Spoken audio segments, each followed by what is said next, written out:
Et bonjour, bonsoir à tous et bienvenue dans ce nouvel épisode de Bye Bye Patron. Pourquoi je vous dis bonsoir? Parce qu'on est le mardi 4 juillet, il est 19h30 et l'épisode paraîtra le 5 juillet à 6h du matin parce que je pense aux lève-tôt, notamment Sheik et Romain, je sais qu'ils se lèvent tôt pour aller à la salle de sport. Voilà, vous aurez votre épisode moins de 12 heures après l'enregistrement de cette intro. Aujourd'hui, on va parler Festival de Cannes, on va parler appartement ruiné au bout d'un an alors qu'on avait tout refait.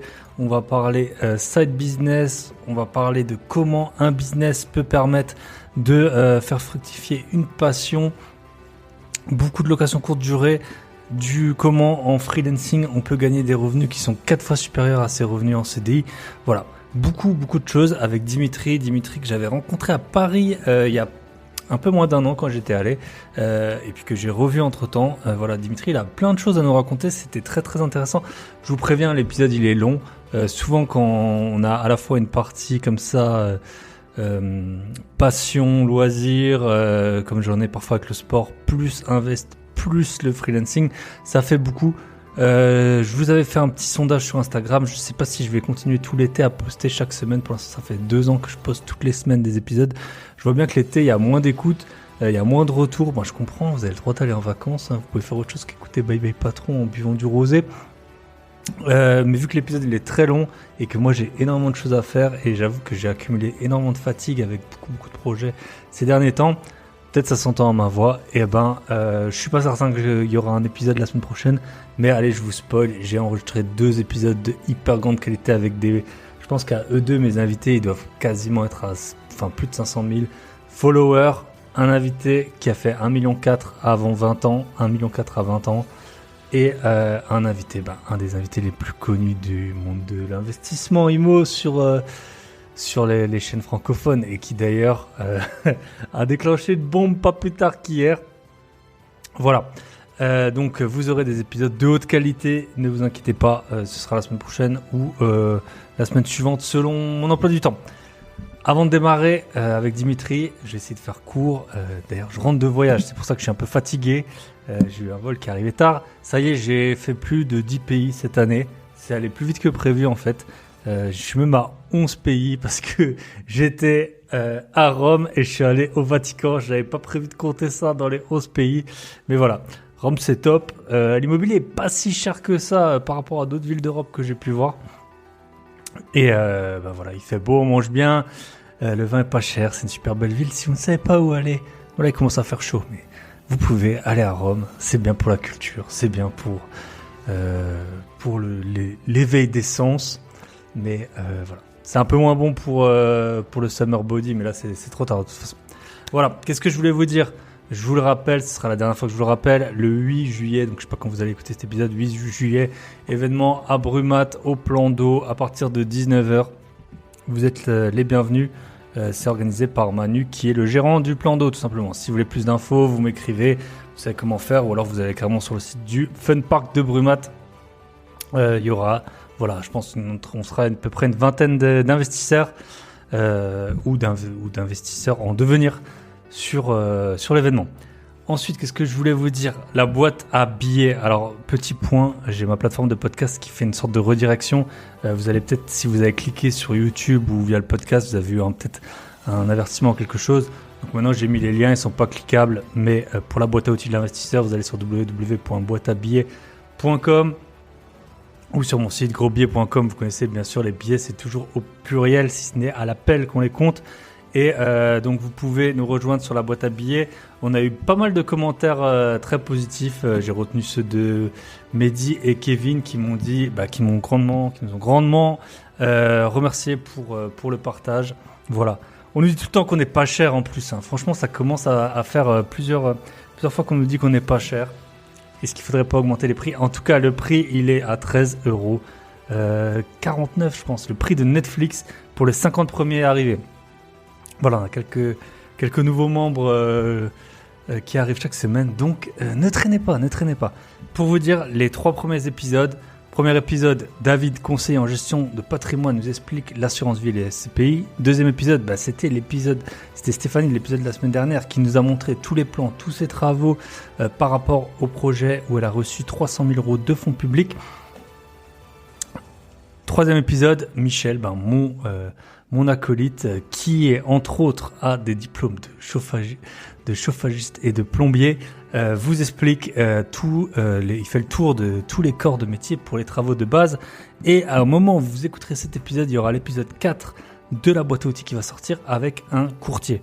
Ensuite, plein de projets pour les épisodes suivants. Il y en a qui sont déjà enregistrés. J'ai déjà enregistré avec un autre conseiller en gestion de patrimoine où je vous présente les ETF, on vous parle ETF, on vous parle des différents conseillers en gestion de patrimoine qui existent. Voilà, vraiment le principe de cette boîte à outils de l'investisseur, c'est de répondre à des demandes précises, d'avoir des infos concrètes sur comment faire ces investissements. Donc que ce soit les conseillers en gestion de patrimoine, ils vous informent sur ce qui est possible. Les travaux, on va avoir aussi un expert en bâtiment qui va arriver très bientôt. On va avoir des personnes qui ont des spécialités dans les locaux commerciaux. Voilà, tout ça, on a un super planning, une super bonne liste d'épisodes à vous proposer. Donc pour vous résumer, c'est vraiment vous donner des infos de personnes qui ont les compétences, qui ont l'expérience, souvent en vidéo parce que il y a des informations supplémentaires qu'on arrive à avoir, mais je pense à tous ceux qui font du sport. Vous l'aurez aussi en audio. Donc toutes les 2 semaines, un épisode. Soit c'est Michel qui l'enregistre avec un invité, soit c'est Michel tout seul, soit c'est un invité et moi. Je vais aussi faire un épisode tout seul. Je vais faire un épisode sur les outils IA dont je me sers pour tout ce qui est podcast et invest. Ou soit c'est nous deux avec un invité. Voilà. On essaye d'alterner toutes les 2 semaines un nouvel épisode vraiment de qualité. Merci à tous les invités qui passent sur cette boîte à outils. Et si d'ailleurs vous avez des compétences particulières que vous voulez partager, Michel il a enregistré avec un cuisiniste par exemple. Je trouve ça très intéressant. Les cuisines c'est un gros budget dans les rénaux. Donc il a expliqué pas mal de choses sur les aspects pratiques qu'un cuisiniste. Voilà, il a des infos que vous n'avez pas forcément. Donc ce sera un des prochains épisodes également. Voilà, j'ai fait un petit tour et après, vous le savez, pour tout le reste, j'ai eu plusieurs retours sur mes autres formations. Donc, vous savez, vous allez sur grosbillet.com. Je vous le répète pas, comment lancer son podcast. J'ai eu Julien qui a lancé son podcast. Félicitations à toi suite à la formation. Et puis, j'ai eu plusieurs très bons retours sur négocier pour faire des gros billets. Voilà, c'est le moment ou jamais. Là, franchement, quand on check un peu les annonces, je sais pas si vous le faites en ce moment, on check les annonces. Sur les annonces, on voit souvent on voit les dates de diagnostic sur les annonces à présent, et on voit qu'il y en a qui ont été faits en février, mars, etc. Donc ça on voit que les biens ils partent beaucoup moins vite. C'est pas forcément une science à 100% que le diagnostic et la mise en vente ont été fortement corrélés, mais ça arrive quand même très souvent qu'on fait les diagnostics pour la vente ou alors même quand le bien est déjà en vente. Donc, il y a des biens qui sont en vente depuis longtemps, il y a vraiment moyen de les négocier. Voilà. Si vous voulez toutes les infos, vous allez sur mon site www.grosbillet.com. Je résume donc 1. L'événement à Brumat le 8 juillet. 2. La boîte à billets. Profitez de l'offre de lancement 13,49 €. Vous aurez des spécialistes au moins toutes les 2 semaines. Voilà. Et vous aurez accès à toutes les vidéos qui sont parues. 3. Toutes les autres formations, bien sûr, sur mon site grosbillet.com. Voilà, on attaque avec Dimitri. Je vous souhaite une très bonne écoute. On se retrouve de l'autre côté.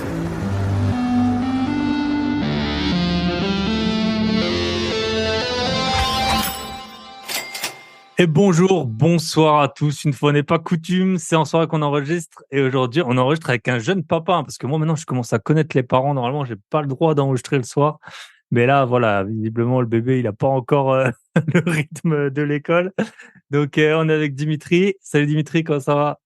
Salut Thibaut, ça va, la grosse forme, hein. Effectivement, là, bébé est parti en balade avec sa maman, donc on va pouvoir en profiter, mais faudra pas que ce soit trop long. Ok, yes. Donc aujourd'hui, on va parler investissement immobilier, on va parler freelancing, on va parler Festival de Cannes, Los Angeles, voilà, association qui devient une société. On a plein de sujets à traiter et jeune paternité, je sais pas comment on dit.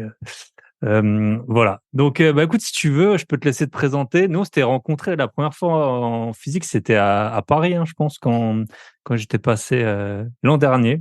Ouais, c'est ça, ouais. Je pense que tu avais mis un message sur le podcast et du coup, ouais, c'est ça, ouais, j'étais venu, absolument. Et j'annonce, je sais pas trop comment je serai disponible, que je serai à Paris le 15 octobre. Prenez, notez, parce qu'on va chez Cédric Anissette. je sais plus, à l'événement Mastermind, je sais pas comment ils appellent ça. Donc voilà, je serai dans le coin. Si vous êtes de Paris, tout le temps on me dit, tu viens quand à Paris, tu viens quand à Paris. Ben voilà, j'y serai le 15 octobre. Bref, on peut commencer. Du coup, tu peux te présenter. Tout le monde te connaît pas. Hein, tu es un tout petit peu moins connu sur les réseaux, mais bien sûr, tu as Un tout beaucoup de petit choses peu. brillantes à dire que les deux derniers invités que j'ai eus.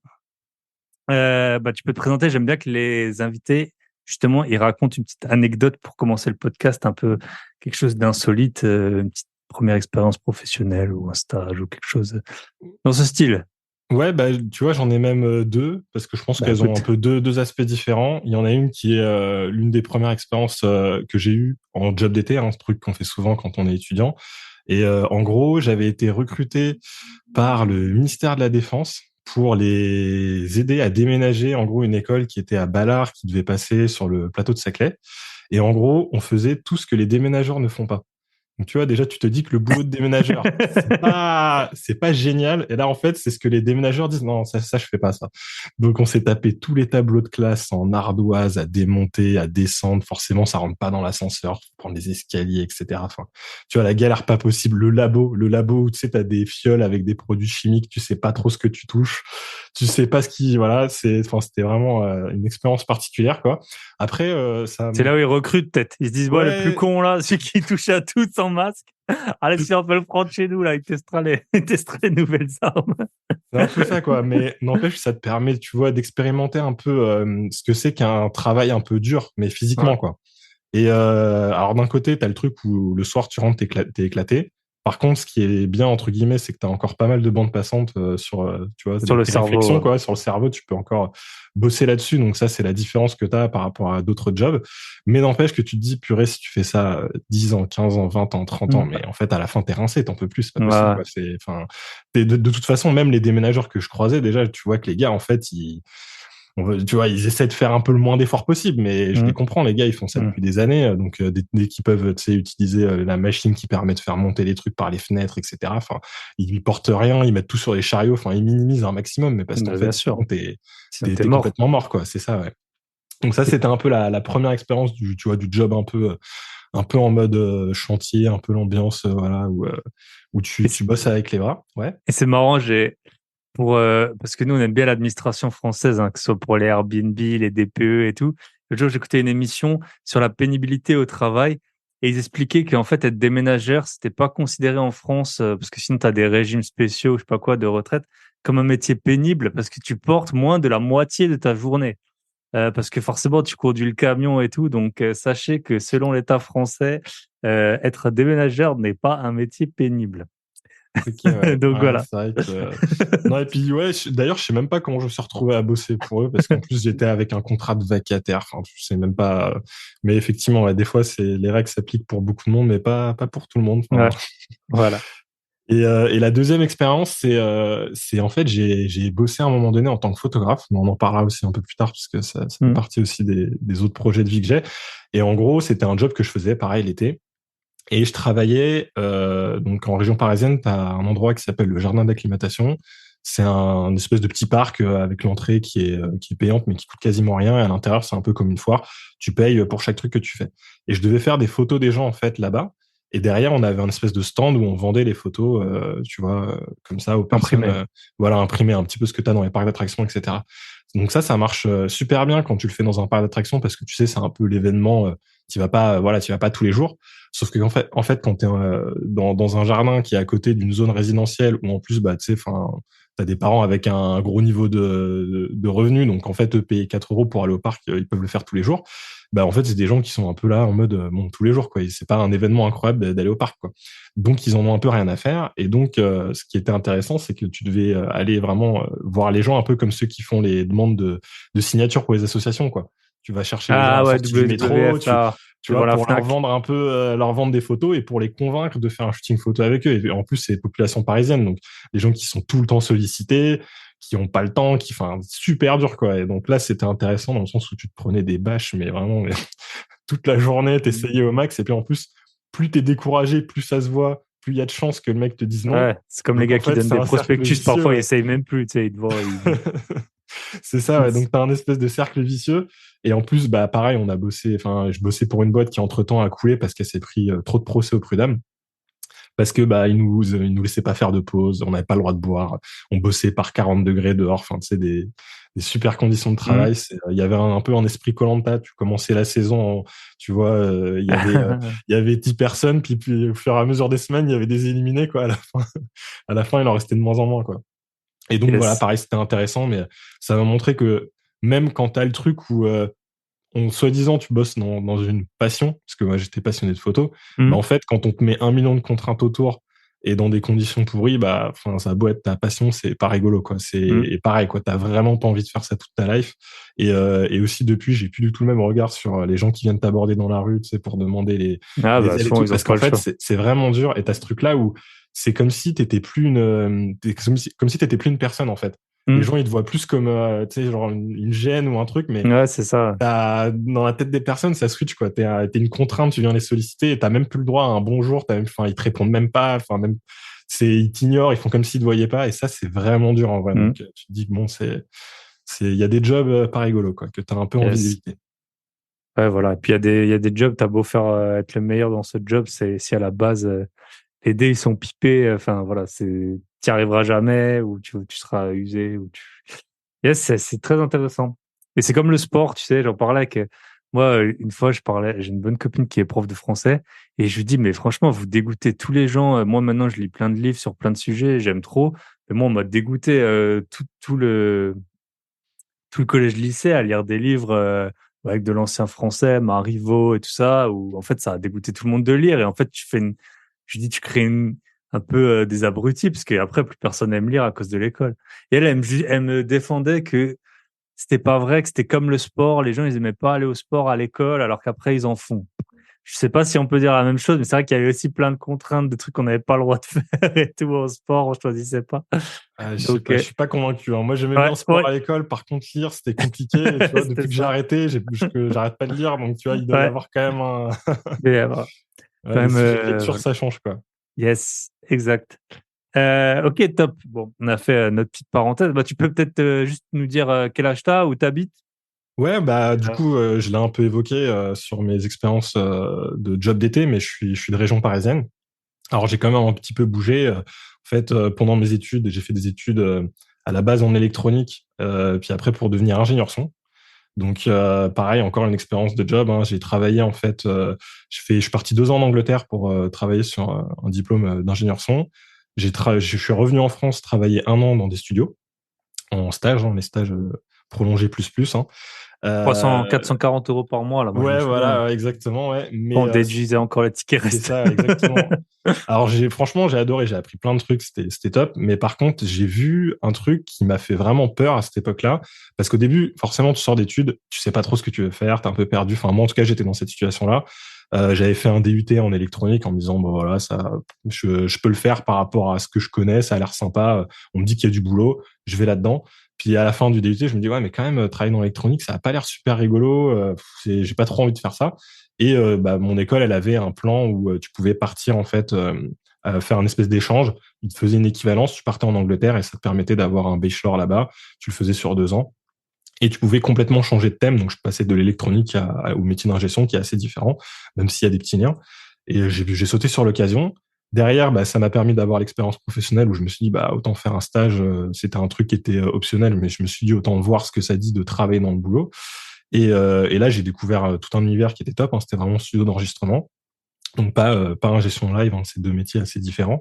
Et j'ai trouvé que c'était top, mais je me suis dit, mais attends, là je regarde l'âge un petit peu moyen des ingés avec qui je travaille, leur état de santé, tu vois qu'il y a personne qui a plus de 40 ans, tu vois qu'ils sont tous un peu éclatés, tu vois qu'ils font des horaires mais de dingue parce qu'en fait, tu peux avoir un moment de trou dans ton activité, mais le lendemain, bah t'as plein d'heures et puis sur tout un tas de semaines, là, il faut que tu fasses je sais pas combien d'heures où en fait, bah ils dormaient dans le studio les gars, des fois ils étaient là, il fallait commencer à tu vois 9 heures du matin et ils finissaient à 2 3 heures du matin. Donc quand il y avait des pics d'activité, il y a un moment donné, on avait bossé sur la première saison de The Voice. Donc, il fallait faire l'enregistrement des 20 candidats plus la correction des pistes, etc. Enfin, c'était un boulot de titan. Ben, en fait, là, les gars, ils sont là H24 dans le studio Mhm. et ça leur permet d'avoir des cachets. Et en plus, il y a une pratique un peu vicieuse qui se fait dans le métier. C'est que des fois, les mecs te disent, bah, écoute, je te fais des plus gros cachets. Mais donc, par exemple, je te paye 50 € de l'heure pour tes cachets, mais en fait, toi, tu fais 2 heures à 25. Comme ça, toi, ça te permet, en fait, à la fin, quand tu as fait toutes tes heures d'intermittent, d'avoir un plus gros revenu pour ton intermittence. Parce que tu vas dire, Mhm. bah voilà, j'ai déclaré un peu plus. Mais en fait, ce qui s'est passé, c'est que tu as fait 2 fois ou 3 fois le nombre d'heures, quoi. Ça, c'est un truc qui se fait pas mal. Et en fait, bah, ça fait, au final, tu as fait beaucoup plus d'heures pour avoir certes une intermittence plus grosse, mais voilà, t'as cravaché un peu plus. Et tu as ce stress à chaque fois d'être sûr d'avoir fait tes heures, etc. Et en plus de ça, bah, je voyais qu'ils étaient tous hyper mal logés. À Paris, c'est une galère. T'es intermittent, t'as pas de statut. Enfin, voilà, les mecs, ils avaient des apparts tout pourris, ils pouvaient pas déménager, enfin, pas du tout adaptés à leurs besoins. Et quand j'ai vu ça, je me suis dit, ouais, en fait, j'ai pas envie, quoi. J'ai envie de Mhm. trouver un plan B, quoi. Et j'ai repris mes études à ce moment-là. Du coup, à la fin de mon stage, j'ai vu un filon avec l'informatique, ce qui est un domaine, je pense, où il y a pas mal de mercenaires, en fait. Il y a pas mal de gens qui se retrouvent en informatique parce qu'ils savaient pas trop quoi faire. Mhm. Ils avaient un peu C'est les des chauffeurs de compréhensions dans le taxi domaine. des années 2000, quoi. Ouais, c'est un Enfin, peu ça, quoi. Et du coup, tu te dis, bah, vas-y, je vais en informatique mhm. et il y a du boulot. Et là, c'est vrai que pour le coup, il y a vraiment beaucoup de travail dans l'informatique. Et donc, je suis parti là-bas. Je suis parti à la Sorbonne. J'ai fait un master là-bas. Et je me suis retrouvé derrière, bah, en CDI et j'ai commencé ma petite rat race comme ça, quoi. Yes. Et c'est à force d'être dans ma rat race que j'ai commencé à m'intéresser, bah, un peu d'abord par hasard, c'est au niveau du budget, ce qui m'a mis dedans en fait. C'est que moi j'ai toujours vraiment géré mon budget, ma copine pas trop. Du coup, je lui ai envoyé une vidéo YouTube sur le budget, mais vraiment, tu sais, j'ai regardé 30 secondes, j'ai fait, ça a Mhm. l'air pas mal. Je lui ai envoyé, et en fait, elle a regardé les vidéos de ce YouTuber, mais vraiment toutes les vidéos, etc. Et un jour, elle m'a fait, ah bah au fait, il fait une formation dans l'immobilier. C'était un truc comme 1000 balles ou un truc comme ça. Est-ce que tu veux qu'on la prenne? Et moi, je me suis dit, mais d'où ça sort? 1000 € la formation, mais jamais de la vie. Enfin, c'est quoi ce Mhm. prix de fou? Et puis finalement, bah, tu vois, j'ai un peu regardé le truc, etc. Ça m'a un peu convaincu. On a pris la formation et c'est ce qui nous a un peu lancé dans l'immobilier, quoi. Très intéressant.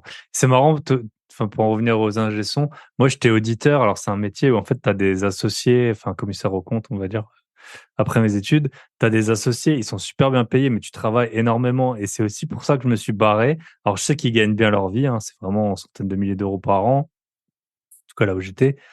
Mais en fait, je voyais qu'ils avaient l'air d'avoir 20 ans de plus, quoi. Ils avaient 50, 55 et au final, ils roulaient, enfin mon associé principal, il roulait en Audi S5, tu vois? Je trouvais ça cool C'est pas si quand tu fou, as ouais. 25 ans, mais voilà, ou tu vois, en BM 640 et tout, des caisses, ouais, voilà, à 100 000 €, mais je trouve tu vois, peut-être que s'ils étaient venus en Lambo, je serais resté, tu vois? Enfin, je sais pas, je me disais, le Ouais, truc, ouais, c'est, c'était pas, ils avaient pas le train de vie d'un millionnaire, quoi. ouais, voilà et je trouvais Ouais. ça, ouais, je me suis dit: «Ouais, ouais, franchement, Bah, en vrai, c'est si pour tu être fais le là». calcul, même quand tu prends 100 000, 120 000, 130 000 bruts, remis net, après impôt sur le revenu, Ah ouais. enfin, après, voilà, Mmh. c'est sûr qu'on est d'accord, hein, ça reste des gros montants. Mais quand tu te dis que le gars, c'est sa vie, il passe son temps au boulot, il a fait je sais pas combien d'études, plus je sais pas combien d'années pour monter les échelons dans la truc, Mmh. etc. Ouais, bon, est-ce que ça vaut vraiment le coup? Bah, c'est vrai que moi, j'ai pas l'impression, hein. Et j'ai un peu eu ce Mmh. truc-là aussi, où dans ma boîte, donc j'ai bossé 9 ans dans une boîte, en comptant ma partie apprentissage, etc., que j'ai quitté. Du coup, là, j'ai fait bye bye patron récemment, hein, en avril. Et c'est vrai que bah, j'ai côtoyé des membres de cette boîte qui étaient vraiment haut placés, du board de la boîte, en gros, une boîte avec 30 000 employés. Donc, Mmh. tu vois, c'est des mecs qui sont entre minimum, je pense, 2 millions annuels sans les stock options jusqu'à 7 millions. Et tu vois leur vie, tu te dis, bah, bof, quoi. Enfin, je me dis qu'ils doivent sûrement avoir des trucs intéressants parce que forcément, tu peux gérer Mmh. gérer une boîte de 30 000 personnes. Ça doit être, il doit y avoir un challenge hyper intéressant Mmh. là-dedans. Mais n'empêche qu'au niveau du rythme de leur vie et de l'équipe qu'ils avaient dans leur vie, moi, ça me donnait vraiment pas envie. Tu vois, les mecs, ils enchaînent resto, avion, machin, bidule. Enfin, ils sont jamais Mmh. chez eux, ils voient jamais leurs gosses. Enfin, ça donne pas forcément envie, ouais. C'est ça. 2 millions si tu travailles peu, c'est bien, mais si tu travailles beaucoup, ouais. Puis au final, après on le dit toujours, mais c'est peut-être parce que moi je gagne pas 2 millions par an, mais voilà, en fait, c'est tout. Tu vois, c'est comme les hôtels. Tu peux avoir un hôtel, on va dire, dans pas mal d'endroits, entre 100 et 200 €. C'est un hôtel qui va être bien placé, confortable, propre et tout. Et après, si tu veux vraiment un truc bien, en fait, ça coûte pas 300, ça coûte plutôt 800 ou 900. Et dans la vie, c'est pareil. Voilà, au début, bah, quand tu gagnes correctement ta vie, tu peux t'acheter une voiture correcte. Enfin, tu fais des vacances qui sont déjà bien, quoi. Mais après, si tu veux vraiment le truc d'au-dessus, ça coûte tellement plus cher pour un bonheur Ouais, c'est clair. qui. C'est vrai dans plein de trucs, quoi. Hmm. Tu fais C'est un peu du 90% du Pareto, chemin. mais Ouais, c'est ça. Ouais, dans tu l'autre sens, en fais fait, quoi. exactement. Ouais, tu fais à peu près 80% du chemin, c'est ça, en mettant un budget encore raisonnable. Et puis pour aller chercher dans les 20% qui restent, là, tu pars sur des prix Hmm. qui sont complètement dingues, quoi. C'est sûr. Ouais. Ok, top. Donc, t'as fait, donc, t'as suivi ce YouTuber 1 000 euros. Moi, je me souviens quand j'écoutais des podcasts au début, je savais pas que les formations c'était si cher. Ah Alors ouais, moi, non, je mais vends des formations pas chères, hein, les gars, et pourtant c'est clair. elles fonctionnent. C'est clair qu'à côté.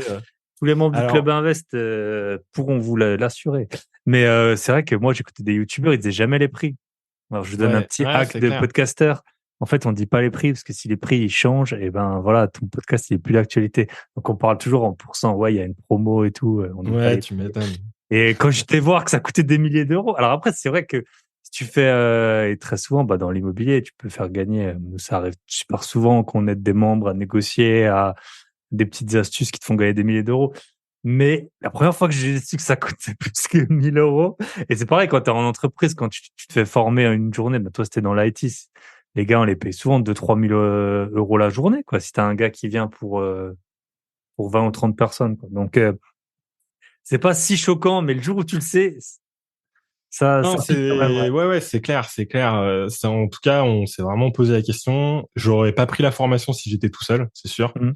En plus, j'avais déjà l'impression de connaître un peu l'immobilier, mais pas vraiment. Mais en fait, j'avais acheté ma RP 1 an ou 2, je crois, avant qu'on prenne cette formation.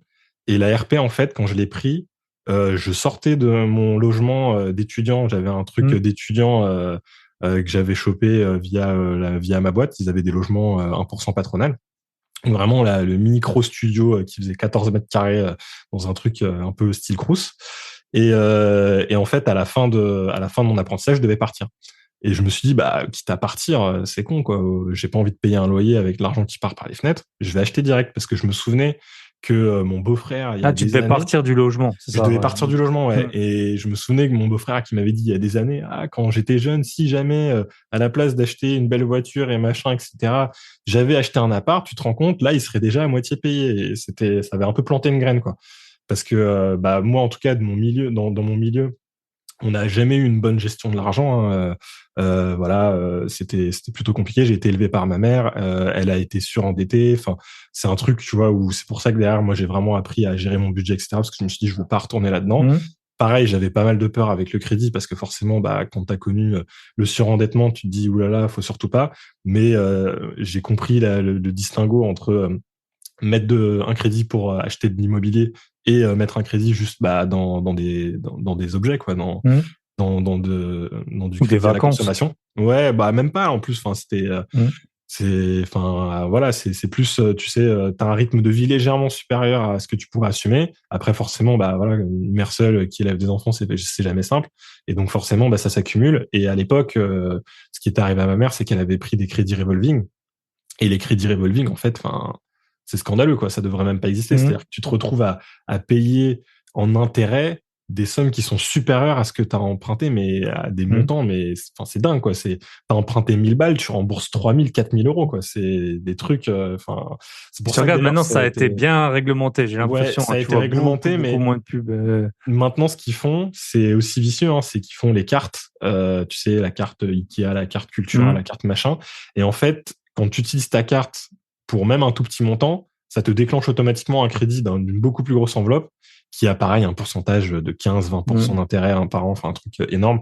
Et donc c'est un peu, c'est moins abusé qu'avant, mais c'est Mhm. toujours pas, faut toujours faire attention à quand on lit les petites lignes là Mhm. du contrat et il y a toujours un peu des pièges. Et là, Mais le taux voilà. d'usure, quand même, il est utile parce qu'au moins, enfin, c'était 20%. Enfin, quand j'étais petit, je me souviens, c'était souvent dans les 20%. Et toi, tu as habité en Angleterre. Là-bas, il y a des trucs de malade, hein. C'est du 20% par mois, hein. Je sais pas Ouais, si bah t'avais j'ai pas fait. Alors des j'ai pubs fait pour les un, télés et tout. Tu vois des c'est trucs, mais ça, c'est ouais. la télé à 500, tu J'ai rembourses 600 le mois d'après, quoi. Enfin, c'est un truc de fou, quoi. j'ai pas fait de crédit Ouais. là-bas, donc du coup, je t'avoue que j'ai Mais échappé je à le ça, vois, enfin, quand j'y vais, mais je c'est le beaucoup vois plus sur les libéral, pubs ouais. et C'est tout. beaucoup plus C'est libéral. un En tout truc de cas, fou. là-bas, ils sont vraiment plus là-dessus, ouais. Ils sont même les banques, elles ont le droit d'emprunter beaucoup plus, enfin de prêter beaucoup plus par rapport à ce Ouais. qu'elles ont En fonds propres en et tout. fonds, ouais. Donc ouais, c'est pas la même régulation, c'est clair. Après, on va continuer. J'avais vu un reportage sur Netflix, ça s'appelait Dirty Money ou je sais pas quoi, et c'était sur les pay loans, ils appelaient ça. En fait, c'est aux US. En gros, pour avoir un prêt de genre 15 jours pour pas qu'on te coupe le courant, quoi. Et c'était pareil. En gros, enfin, c'était juste, voilà, quand tu étais au mois près, quoi. Ouais, ouais, Pareil, vraiment les t'empruntais trucs. 300, et le mec, ça remboursait 1500, enfin, des Ouais, trucs c'est sûr. Et puis c'est toujours quand voilà, tu touches une population qui est déjà souvent avec des revenus qui hyper sont un précaires, peu ouais. voilà, qui sont bas, qui est déjà précaire, qui enfin tu vois typiquement à l'époque un électroménager qui tombe en panne, c'était la ruine quoi. Parce Mhm. que en fait, tu te dis tu as une machine à laver, un frigo qui tombe en panne, il faut lâcher 200, 300, 400 euros, bah en fait, tu les as pas. Mhm. Donc c'est crédit revolving, puis après tu rentres dans une boucle, après tu reprends un crédit revolving pour payer le premier, etc., etc. Et à la fin, tu finis avec énormément de dettes, quoi. Et donc, c'est Yes. clair que, bah, à l'époque, si tu veux, justement, c'était un peu mon beau-frère qui nous avait aidé un peu qui avait aidé ma mère à refaire un budget, à sortir de tout ça, etc. Et moi, c'était vraiment rentré dans ma tête, quoi. En plus, c'était en plein pendant mon adolescence, donc tu sais, tu te dis, voilà, putain, ça te marque un peu. Et je me suis dit, ça, je veux vraiment pas le revivre. Et donc, du coup, quand il m'a dit, bah ouais, tu vois, à ton âge, si j'avais pris un appartement directement au lieu de flamber, bah, je serais propriétaire. Ça, c'était vraiment resté dans ma Mhm. tête. Et c'est pour ça que je me suis tout de suite dit, bah, écoute, tu pars là, c'est bon, t'avais le loyer pas cher d'étudiant. Maintenant, t'as le choix entre essayer d'acheter un appart, surtout quand, bah, au final, en région parisienne, avec les taux qu'on avait à l'époque, entre ton loyer et puis acheter, la différence, elle était pas très grande. Et donc, souvent, même, c'était même moins cher de payer un crédit que de payer un loyer. Donc, je me suis dit, bah, let's go, je vais chercher. En plus, bah, j'étais en apprentissage, je passais en CDI, donc t'as pas ta période d'essai. J'ai attendu les 3 mois, j'avais 3 fiches de paye et je me suis dit let's go, je fais des visites et j'essaye de trouver quelque chose. Mhm. Et mes critères, si tu veux, de recherche, je voulais être à moins de 5 minutes à pied d'un métro, peu importe lequel. Donc j'ai vraiment fait zone élargie de toute la première couronne parisienne. Et je voulais surtout que si jamais je loue l'appartement, ça rembourse les mensualités parce que je savais pas exactement ce que je voulais faire. J'hésitais peut-être à repartir à Mhm. l'étranger, tu vois, peut-être faire un VIE, je savais pas Mhm. trop ce que je voulais faire. Et je me suis dit, bah, quoi qu'il arrive, si jamais les mensualités, si je le loue, remboursent le crédit, bon, ça me laisse de la liberté, quoi. Sauf Yes. qu'en fait, ces critères-là en région parisienne, bah, Compliqué à trouver. tu fais forcément une bonne affaire, en fait. Si tu trouves, c'est Ah, forcément une bonne ça. Mhm. affaire. Et donc, bah, le premier appart, je l'ai trouvé en 3 semaines. C'était du coup au Pré-Saint-Gervais. C'est voilà une petite commune, c'est la plus petite commune de France, je crois d'ailleurs, qui est dans le 93, collée à Paris. Et cet appartement-là, bah en fait, je l'ai visité, zéro coup de cœur. L'appart était moche, il était grave dans son jus. Je me suis dit putain, c'est pas ouf.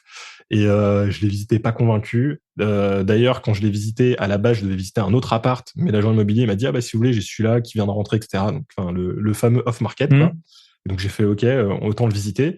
Et pas convaincu, mais quand je rentre chez moi, je pose les chiffres et je me dis, mais attends, mais en fait, il coûte vraiment pas cher. C'était 30 mètres carrés à 135 000 euros. Donc, et je l'ai pris en 2017. Mais ça Donc, je me touchait suis dit, Paris, quoi. ouais, ouais, t'es à 500 mètres de Paris. Hein. Mhm. T'es collé à Paris, quoi. T'as le métro qui était à 5 minutes, c'était la ligne 11. En 20 minutes, t'étais à Châtelet, t'es au centre de Paris, quoi. Donc, vraiment, 135 000 euros, 30 mètres carrés en 2017, super affaire, quoi. Et je comprends ça du coup en faisant les calculs chez moi. Je fais quand même une contre-visite parce que bah, j'y connais rien et que je suis Mhm. flippé. Donc je fais une contre-visite avec un pote qui, tu vois, pour me rassurer un peu. Et le week-end, j'hésitais toujours. Je voulais négocier. Mhm. Mec, donc j'étais chez l'agent. Je retourne visiter mais avec ma copine le week-end.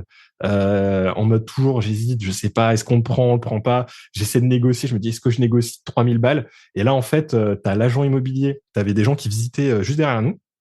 Entre-temps, moi, je discutais avec l'agent, je lui posais des questions sur le quartier, etc.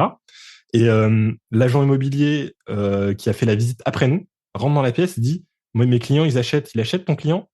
Et du coup, là, j'entends ça, je fais, OK, je fais une offre au prix. Mhm. Je Ah, réfléchis même pas. En plus, ceux qui visitaient derrière nous, c'était des investisseurs. Euh, Moi, j'étais primo-acquérant, donc généralement, les agents immobiliers, ils aiment bien parce qu'ils savent qu'au niveau des finances, tu n'auras pas de problème.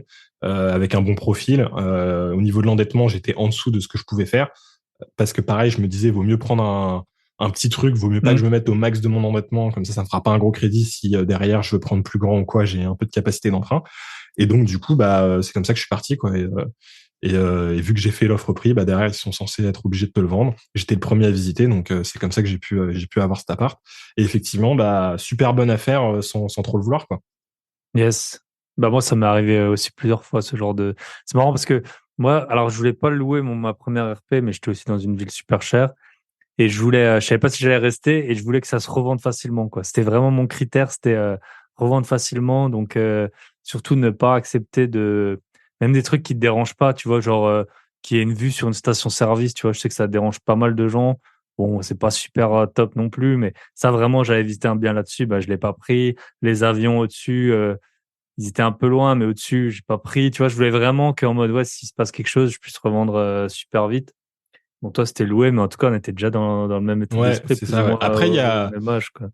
l'appart, il avait quand même un défaut, enfin un défaut. T'avais un bar un peu bar PMU au Ok. rez-de-chaussée dans la copro, donc c'est vrai que c'est un truc qui pourrait voilà éliminer pas mal de logements. Mais en même temps, en région parisienne, c'est tellement tendu, c'est Hmm. tellement dur de trouver qu'en fait, c'est c'est Ouais, ça c'est dépend pas toujours où tu important. Les habites aussi. gens, ils préfèrent avoir un PMU en bas et être à 5 minutes du métro que être à 15 minutes du métro, tu vois, sans PMU, Hmm. quoi. Enfin, et puis en plus, c'est pas un bar festif. Donc ça veut Ouais. dire que t'as toujours deux, trois piliers de bar en bas, mais en fait, bon, le soir, il y a pas de bruit, quoi. Hmm. Mais voilà, quand même, ça faisait partie des trucs aussi qui m'ont fait un peu peur au début. Je me dis, bah, est-ce que Bien sûr. je prends pas, etc. Et c'est fou, quoi. C'est là que tu vois que quand t'as pas d'expérience, tu reconnais même pas une bonne affaire. Et Hmm. moi, j'avais pas fait en plus des visites, j'en ai fait. Je crois que j'ai fait 30 visites en 3 semaines. Je me suis vraiment mis en mode Hmm. focus parce que sinon j'étais à la rue. Donc ça aide à te C'est motiver. Hein. efficace, Tu te ouais.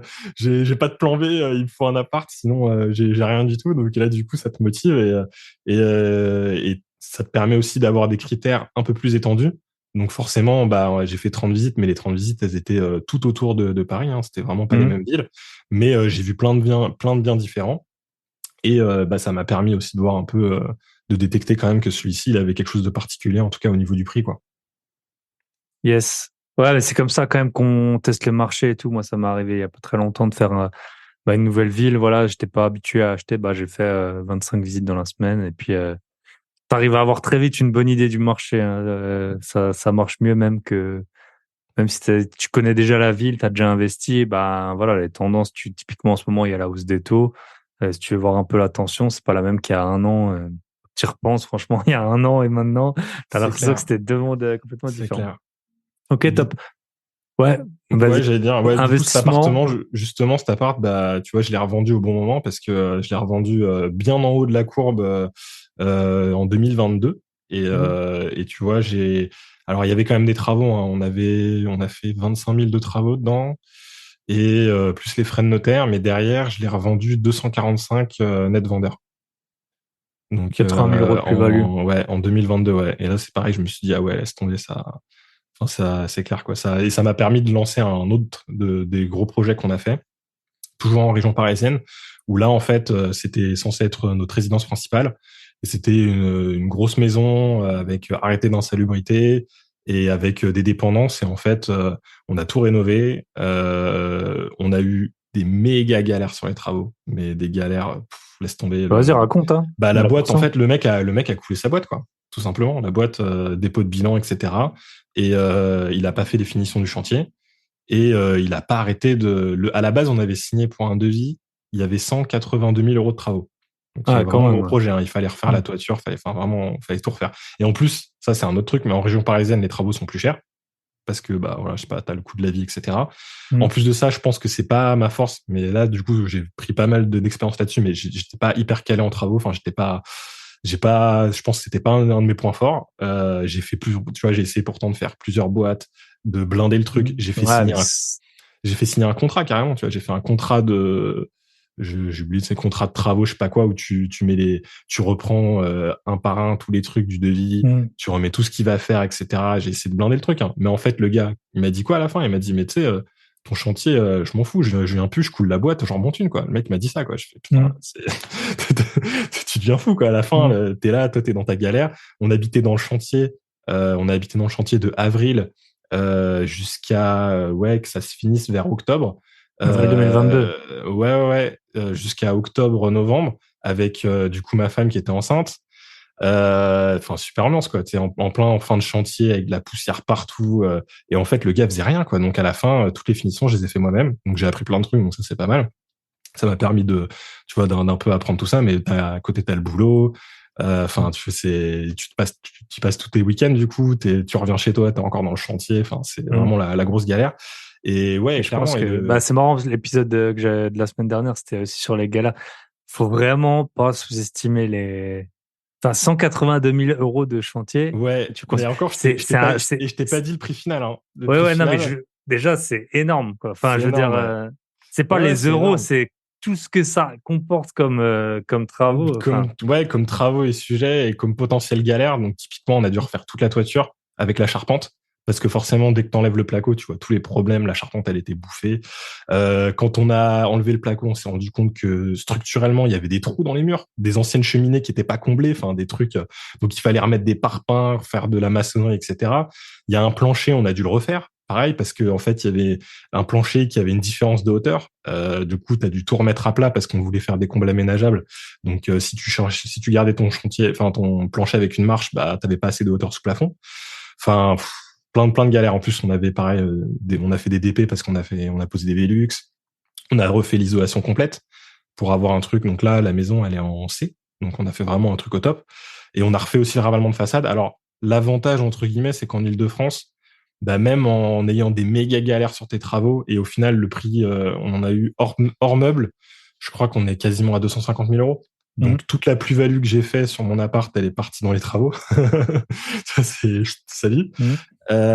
Et heureusement, du coup, que j'ai vendu l'appart, parce qu'en fait, sinon, bah, tu vois, on n'aurait jamais pu finir ce chantier, quoi. Est-ce que tu Et avais un derrière, emprunt pour les 180? C'était ouais, combien bah, exactement, ouais. le projet global? À la banque, j'ai financé que 180 parce que sinon, ils nous finançaient pas. Parce que c'est Ok. pareil, la banque, j'ai fait 13 banques pour le projet.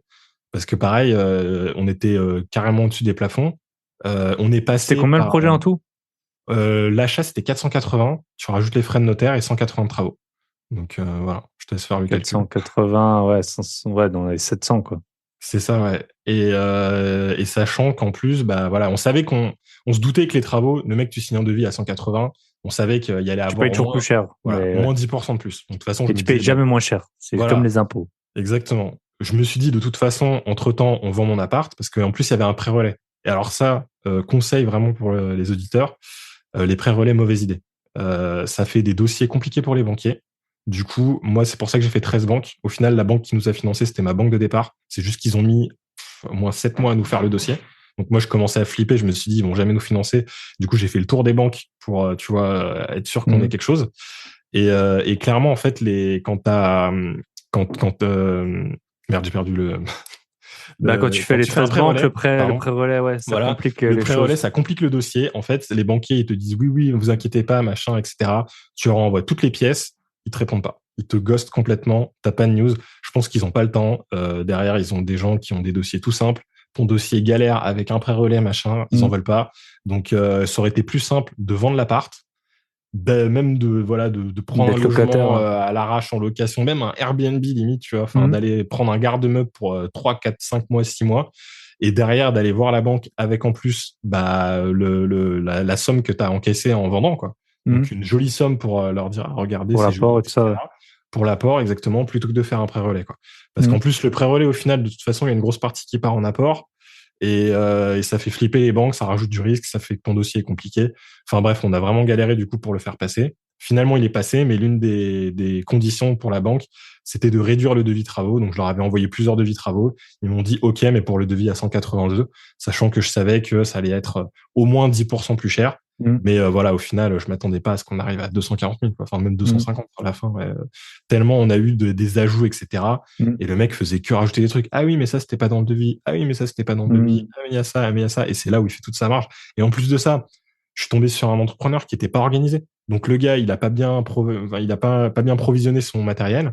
Donc du coup, il se retrouvait à pas acheter, enfin, acheter au moment où tous les prix se sont envolés avec l'inflation. Donc le gars, il panique parce que quand il fait ses achats de matos, c'est plus cher qu'avant. Il voit que niveau des marges, il va pas faire marger, enfin il va pas marger pareil. Enfin du coup, il se Mhm. rattrape sur la moindre truc. Il est là, ouais là la marche, bah ça c'est 1 000 euros en plus, ça c'est machin. Enfin il se rattrape comme ça quoi. Et toi t'es coincé Le Bah gars, oui. en Le gars, plus, il est chez toi, il a les il est chez clés. toi, Enfin, voilà.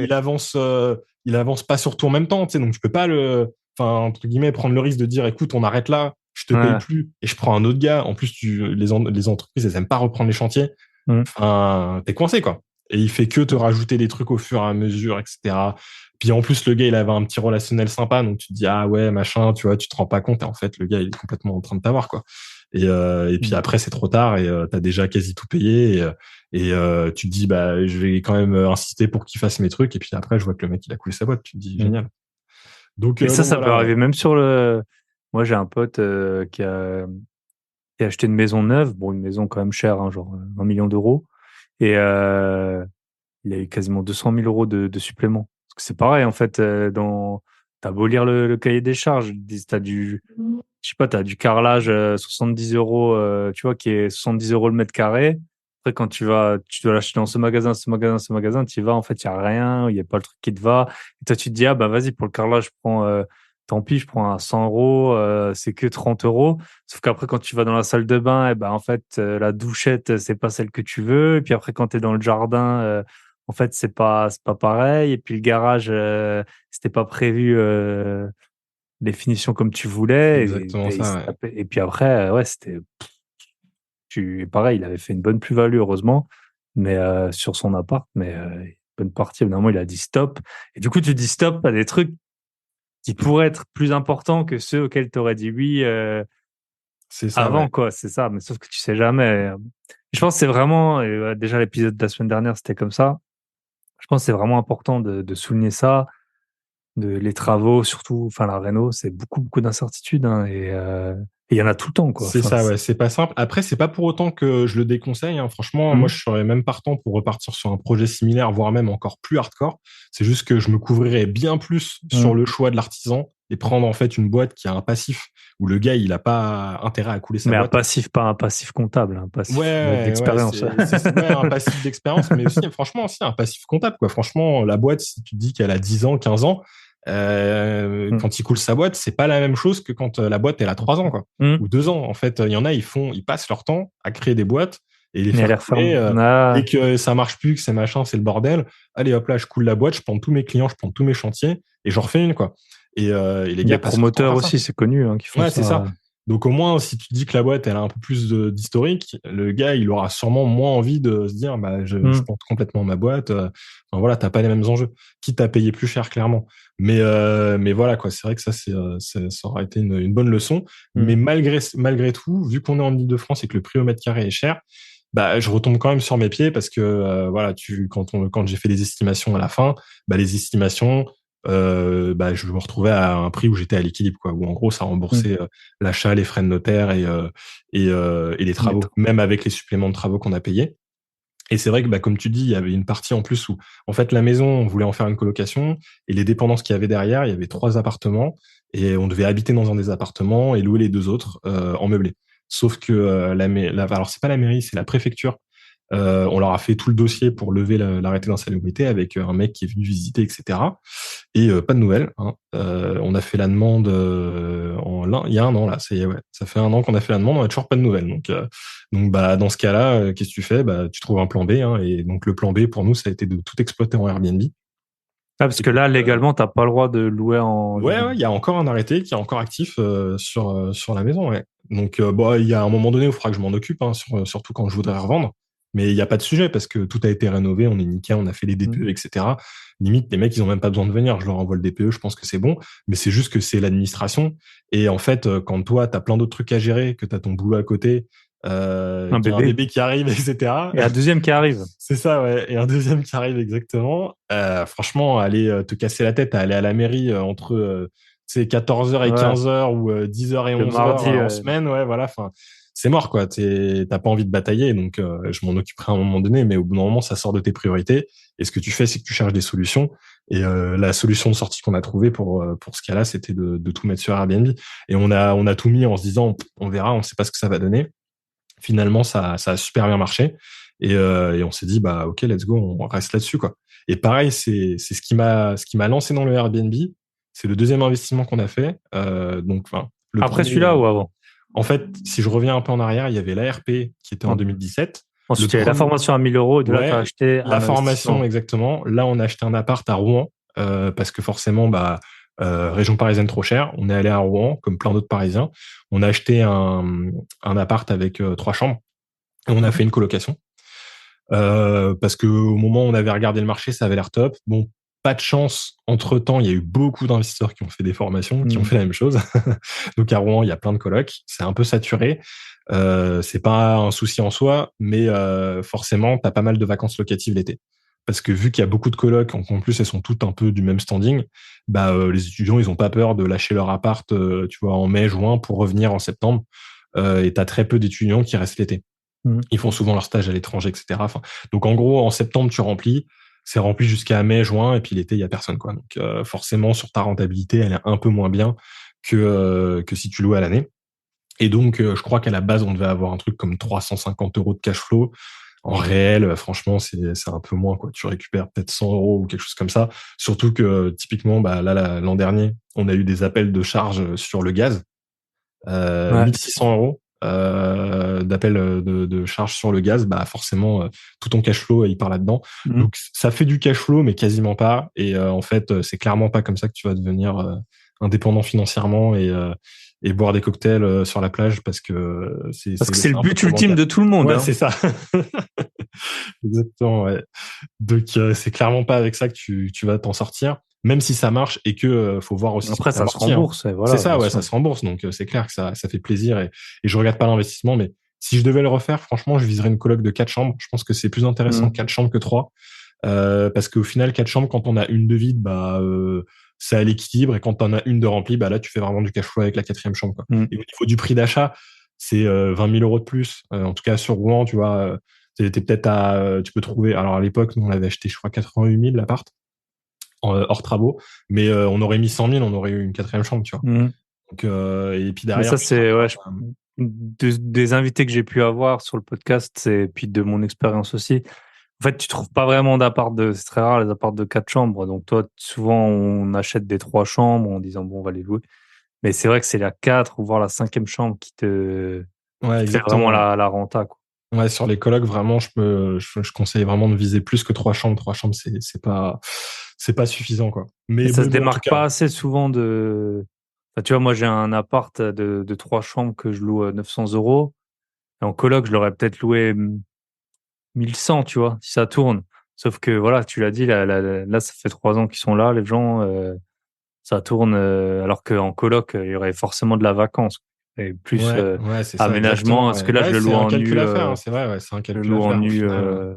On n'a pas mis de meubles, quoi. Donc, Ouais, ouais, ouais. rien que ça, tu vois, à l'usure, mine de rien, les meubles, tu le vois quand, quand tu Quand tu commences à retournes dans les investir, appartes, ouais, et que t'en tu rends pas retournes, compte, mais ouais, c'est vrai 3, que, 4, 5 ans après. exactement, ouais. Et là, après, du coup, faut repayer un meuble. C'est pour ça que je dis que pour moi, ça fait quasiment pas de cash flow parce que, Mmh. c'est pareil, là, sûrement que dans 2 ans, il faudra que je rachète des lits, par exemple. Mmh. Et du coup, en fait, le cash flow que j'aurai accumulé sur les 2 dernières années, il va partir dans des lits, tu vois. Mmh. T'as toujours des frais un peu supplémentaires qui font que bon, c'est à l'équilibre un peu plus, mais globalement, c'est pas avec ça que tu fais des sous. Mmh. Mais voilà, c'était un premier investissement. Ça nous a permis de nous lancer, ça nous a permis surtout de rencontrer d'autres gens. Alors franchement, sur les formations, autant la formation à 1000 balles, ça fait mal aux fesses. Là, le seul avantage, je pense, c'est que c'est comme je pense, c'est comme le psy.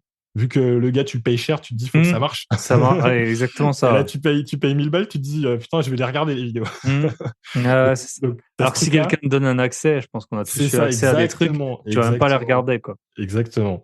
Et donc là, tu la suis. Au niveau du contenu, tu trouves mieux sur Internet gratuitement. Je vais être honnête. Alors, je vais pas donner le nom du gars parce que je vais pas jeter des cailloux aux formateurs YouTube, mais honnêtement, t'as des gars qui te font du contenu plus qualitatif gratuitement sur YouTube. C'est juste que là, tu as tout au même endroit, c'est le seul avantage. Mais si tu ponces un peu YouTube, les podcasts, etc., tu auras les mêmes informations sans payer ta formation à 1000 balles. Par contre, la différence, c'est qu'il y avait des séminaires organisés. Et en fait, ça, c'est en termes de mindset. C'est vraiment, mais tu te prends une baffe incroyable, quoi. Et Mmh. moi, je me souviens être arrivé au séminaire. et je tombe sur une nana qui était née la même année que moi, qui était même profil que moi, tu vois, genre cadre dans une boîte où elle se fait chier, où elle se dit mais putain j'ai signé pour toute ma vie, ça va être comme ça. Et où elle se dit je veux sortir de là. Et elle avait commencé à faire sa première coloc il y a 1 an avant, et elle avait enchaîné, là je crois qu'on était à 3 colocs. Et je me dis waouh, en fait je peux le faire quoi. C'est tu vois vraiment quelqu'un qui te ressemble, qui le fait, et là tu te dis bah en fait j'ai pas d'excuse, il faut aussi que moi je le fasse quoi. Yes. Et ça m'a vraiment débloqué là-dessus. Ça nous a permis de lancer le premier bien, et puis bah derrière d'en faire d'autres. On a acheté derrière un studio en région parisienne. Là, le but c'était de le mettre en meublé. Il était pile poil à l'équilibre. Enfin pile poil, on devait faire 50 euros de cash flow, je crois, un truc comme ça. Mais en région parisienne, c'est plutôt un bon deal. Et donc on l'a loué comme ça, 1 an et demi. Au bout d'1 an et demi, les locataires nous disent qu'ils veulent partir. Bon, ok. On va dans l'appart pour l'état des lieux, et là, c'est la catastrophe. L'appart, il était dégueulasse. Et là, on l'avait refait, tu sais, à neuf en plus. Tu mets du tien dans les apparts. C'est moi qui avais monté tous les meubles, tu vois. Enfin, t'as fait la déco, etc. T'as choisi les trucs, les couleurs. Là, tu retombes dans l'appart, il est défoncé. En fait, je pense que on avait pris un couple. Ils étaient mignons, etc. Ils étaient étrangers. Tu vois, ma copine aussi est étrangère. Ça faisait ça crée un petit lien. Tu te dis, allez, on va les aider. Ils sont jeunes, ils commencent. Moi, j'ai pris le gars. Il avait même pas de contrat de travail. Il avait juste une promesse d'embauche. Donc tu te dis, ok, allez, on va être un peu sympa, on va les prendre. Et au final, en fait, je pense que l'appart était trop short au niveau de leur budget. Et du coup, ils voulaient vraiment réduire leur facture d'électricité au maximum, parce que nous, on prenait pas en charge l'électricité Il y a le chauffage électrique. Le chauffage est électrique, tout est électrique, le ballon, etc. Voilà. Et donc, du coup, ils ont pas chauffé l'appart. Ils chauffaient 1 heure l'appartement avec le chauffage à fond, puis après, ils coupaient tout. Ils aéraient jamais, parce que forcément, bah, si t'aères, bah, il y a du froid qui rentre. Et du coup, beaucoup de condensation, et tout a moisi. Le canapé moisi, le matelas moisi, tous les murs de la moisissure. Enfin voilà, franchement, je sais même pas comment ils faisaient pour vivre là-dedans, quoi. Parce que vraiment le matelas moisi, quoi. On l'achetait, on était obligé de le jeter, quoi. Des grosses. Alors que tu l'avais acheté neuf. Ouais, neuf. En 1 an et demi, ouais. En 1 an et demi, matelas neuf, foutu, quoi. Ça c'est. Et les murs noirs de moisissure, quoi. Le truc vraiment. Chaque fois que j'ai voulu un peu aider, mais je l'ai pas fait souvent du coup. Ouais. Au début, j'étais aussi pareil. J'en ai payé le prix, j'en ai payé très, très, très cher. Alors, je vous dis pas de pas aider les gens, hein, mais bon. Franchement, aidez-les, mais aidez-les avec l'argent que vous avez gagné de l'IMO, les aidez pas. Là, en l'occurrence, c'est vrai que ça nous a un peu desservi, quoi. Mais en même temps, c'est toujours pareil. Il t'arrive un problème, un malheur ou quoi, et en fait, tu peux vachement te retourner et en sortir quelque chose de bénéfique. Et c'est ce qui s'est passé là, parce que on a récupéré l'appart, on le voit dans un sale état, on se dit franchement, c'est mort, on va le mettre sur Airbnb, au moins l'appart, on voit quel état il a tout le temps. Tu vois l'évolution. On peut y aller régulièrement, il y a un problème, tu le fais changer tout de suite. Et donc, effectivement, en Airbnb, bah, ton appart, il est usé plus rapidement, mais au final, il est beaucoup mieux entretenu, parce que dès qu'il y a un problème, tu le sais et tu le changes, en fait. Donc, au final, tu as un truc qui se maintient en bien meilleure shape que quand tu loues le truc pendant 5 ans, 6 ans et tu le récupères, il est éclaté. Donc là, au moins, tu as une bonne visu sur l'appart, et dès qu'il y a quelque chose, tu le remplaces. En plus, vu que tu récupères un peu plus de chiffre d'affaires, bah, t'hésites pas à racheter un truc parce que ça s'est cassé ou quoi. Tu peux même le facturer au client si c'est lui qui l'a cassé. Donc c'est même pas toi qui le paye, donc c'est vraiment plus costaud.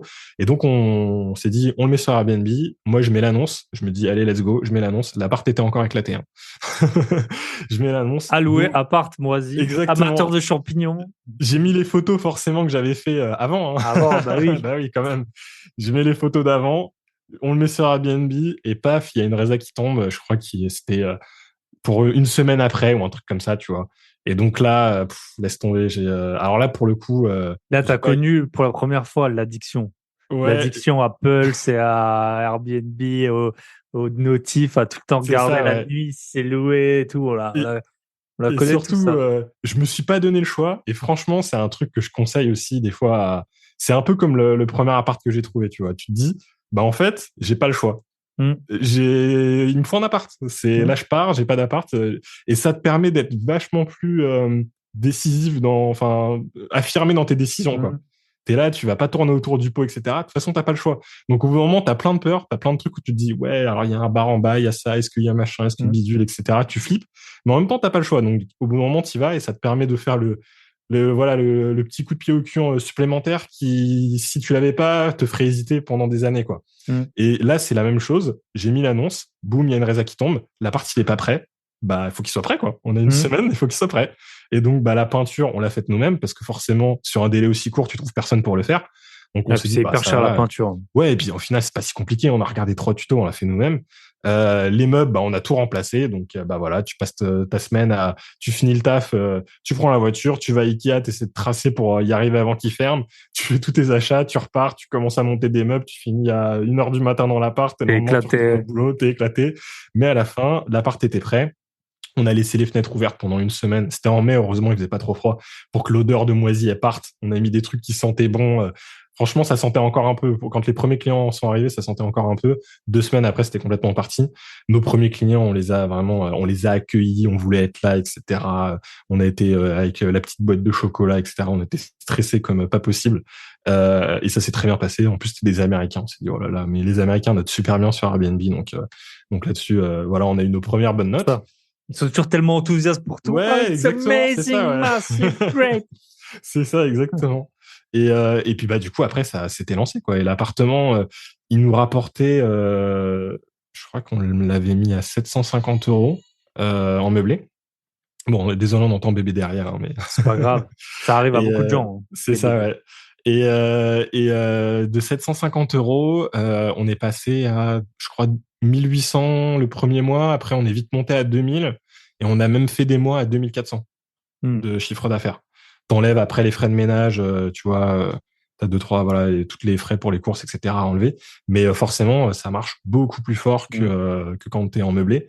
Et là, on a mis une boîte à clés, etc. Et tout de suite, bah là, en fait, t'as un vrai cash flow, quoi. Et là, c'est du vrai, ouais, c'est ça. Ouais, là, c'est du vrai argent dont t'as pas besoin qui sort et tu récupères vraiment, bah ouais, au moins 1000 euros par mois, quoi. Là, tu fais, ah ouais, quand même, ça fait vraiment. C'est différent. Là, tu vois vraiment le compte en banque qui fait la boule de neige et qui commence à monter, quoi. C'est marrant parce que moi, ça fait pas très longtemps, vu que je suis pas souvent chez moi, que j'ai mis mon appart où j'habite sur Airbnb. Et en fait, je me fais virer l'argent sur un compte, en fait, où dans une banque, sur cette banque, j'ai que un emprunt, un compte courant, en fait, d'un appart qui se paye un peu comme toi, tu vois. Je rembourse dans les 300, je le loue 550. Ouais, donc en gros, le compte, il est toujours à peu près. Toujours à 1000 euros à peu près, tu vois. C'est ça, mais c'est comme ça, pareil pour la coloc, ouais. Et là, j'ai regardé et il est à 4000 et quelques, là. Enfin, ça fait, je sais pas, 4 ans que j'ai cet appart. Écoute, c'est toujours à 1000. Et quand il est un peu plus, c'est là où je tire certaines taxes foncières, elles sont prélevées là-dessus.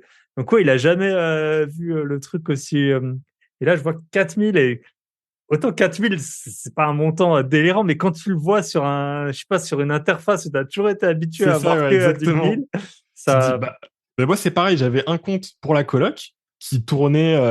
Il devait y avoir à peu près 2000, tu vois, c'était à peu près stable, toujours. En plus, tu as les cautions qui viennent, qui partent, etc. Et on en avait fait un pour cet appartement-là, qui, pareil, était à 1000 tant qu'on était en meublé.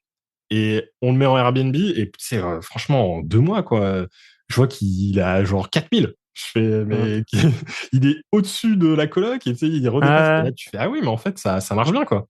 Et c'est ça qui nous a un peu convaincus. Et donc, quand on a eu ce blocage sur le projet qu'on a fait, qui était le suivant, là, celui où il y avait la maison avec les annexes, etc., qui était beaucoup plus gros, et qu'on a eu le même problème avec l'arrêté d'insalubrité, où au final, on peut pas louer.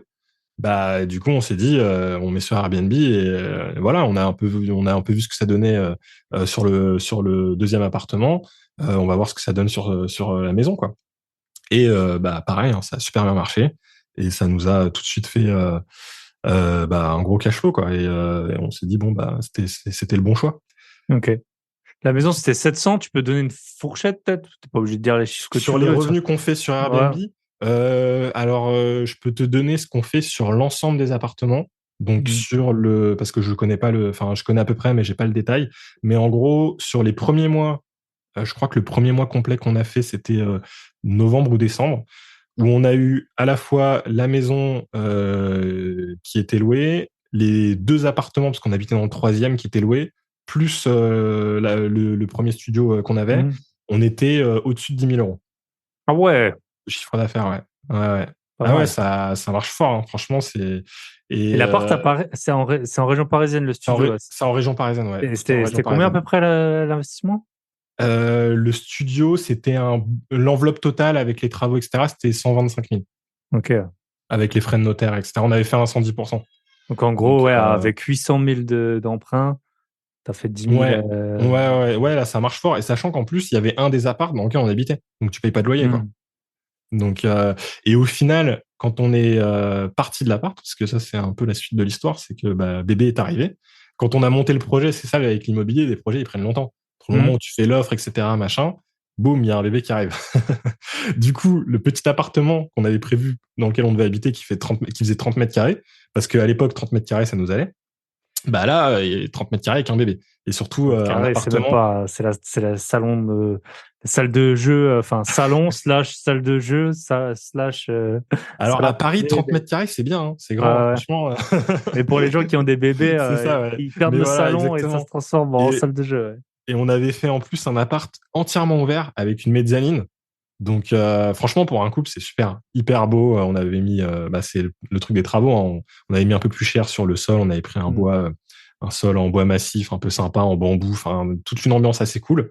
Et donc, forcément, tu mets un peu plus. Et on l'avait vraiment prévu pour un couple. Et au final, il y a un bébé qui arrive, quoi. Donc, ça marche plus du tout.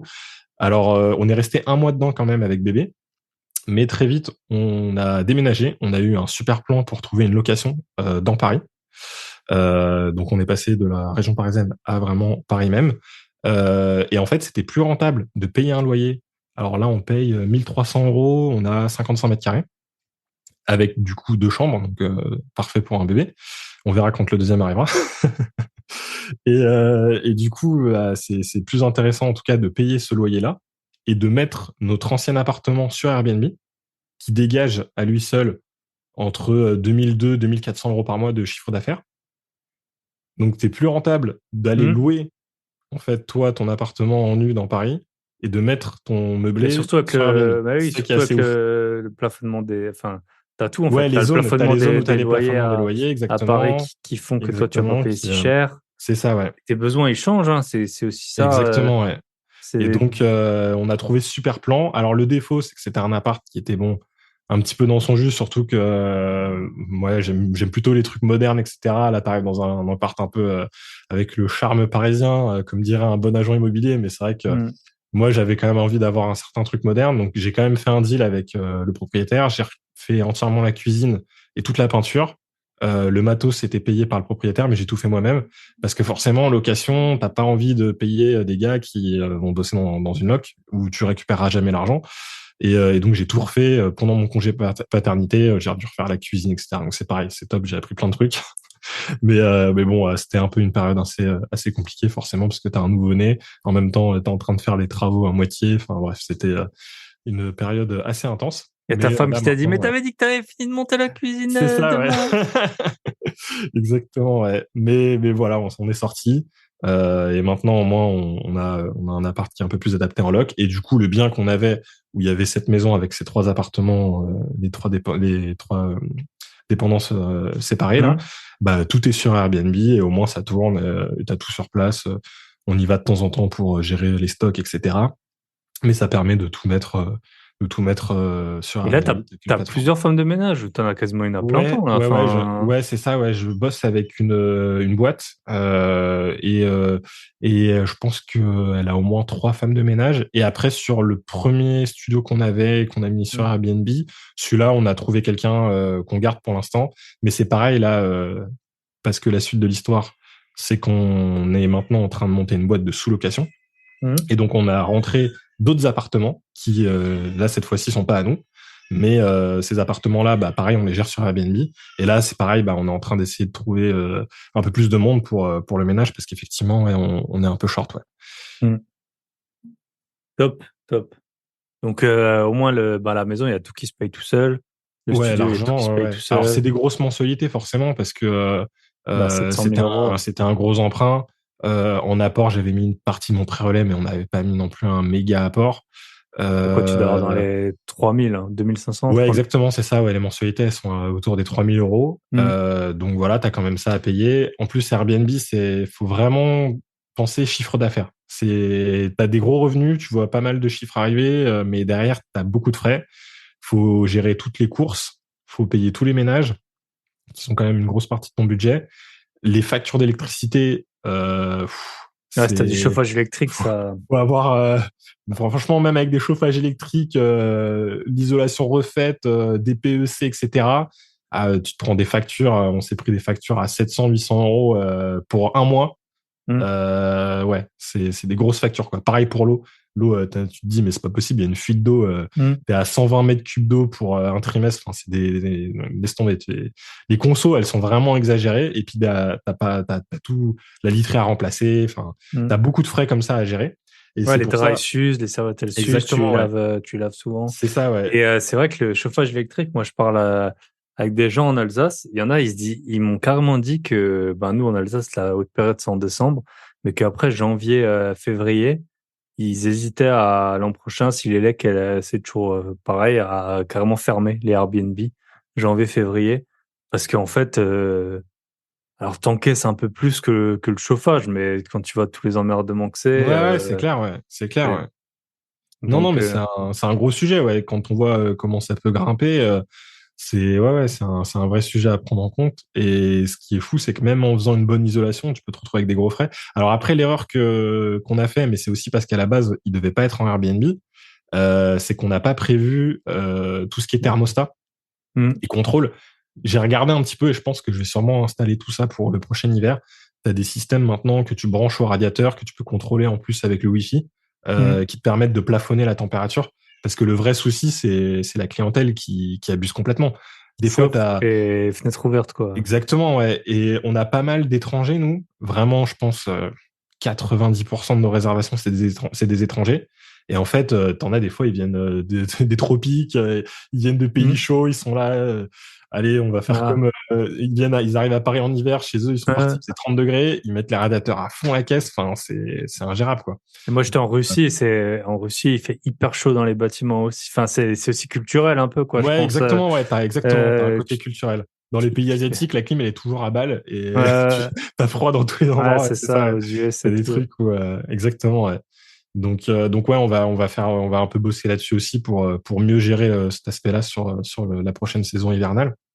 L'avantage après, c'est que nous en région parisienne, on a du monde toute l'année, quoi. Donc t'es pas obligé de vraiment baisser tes prix l'hiver parce que t'as quand même de la demande, quoi. Yes.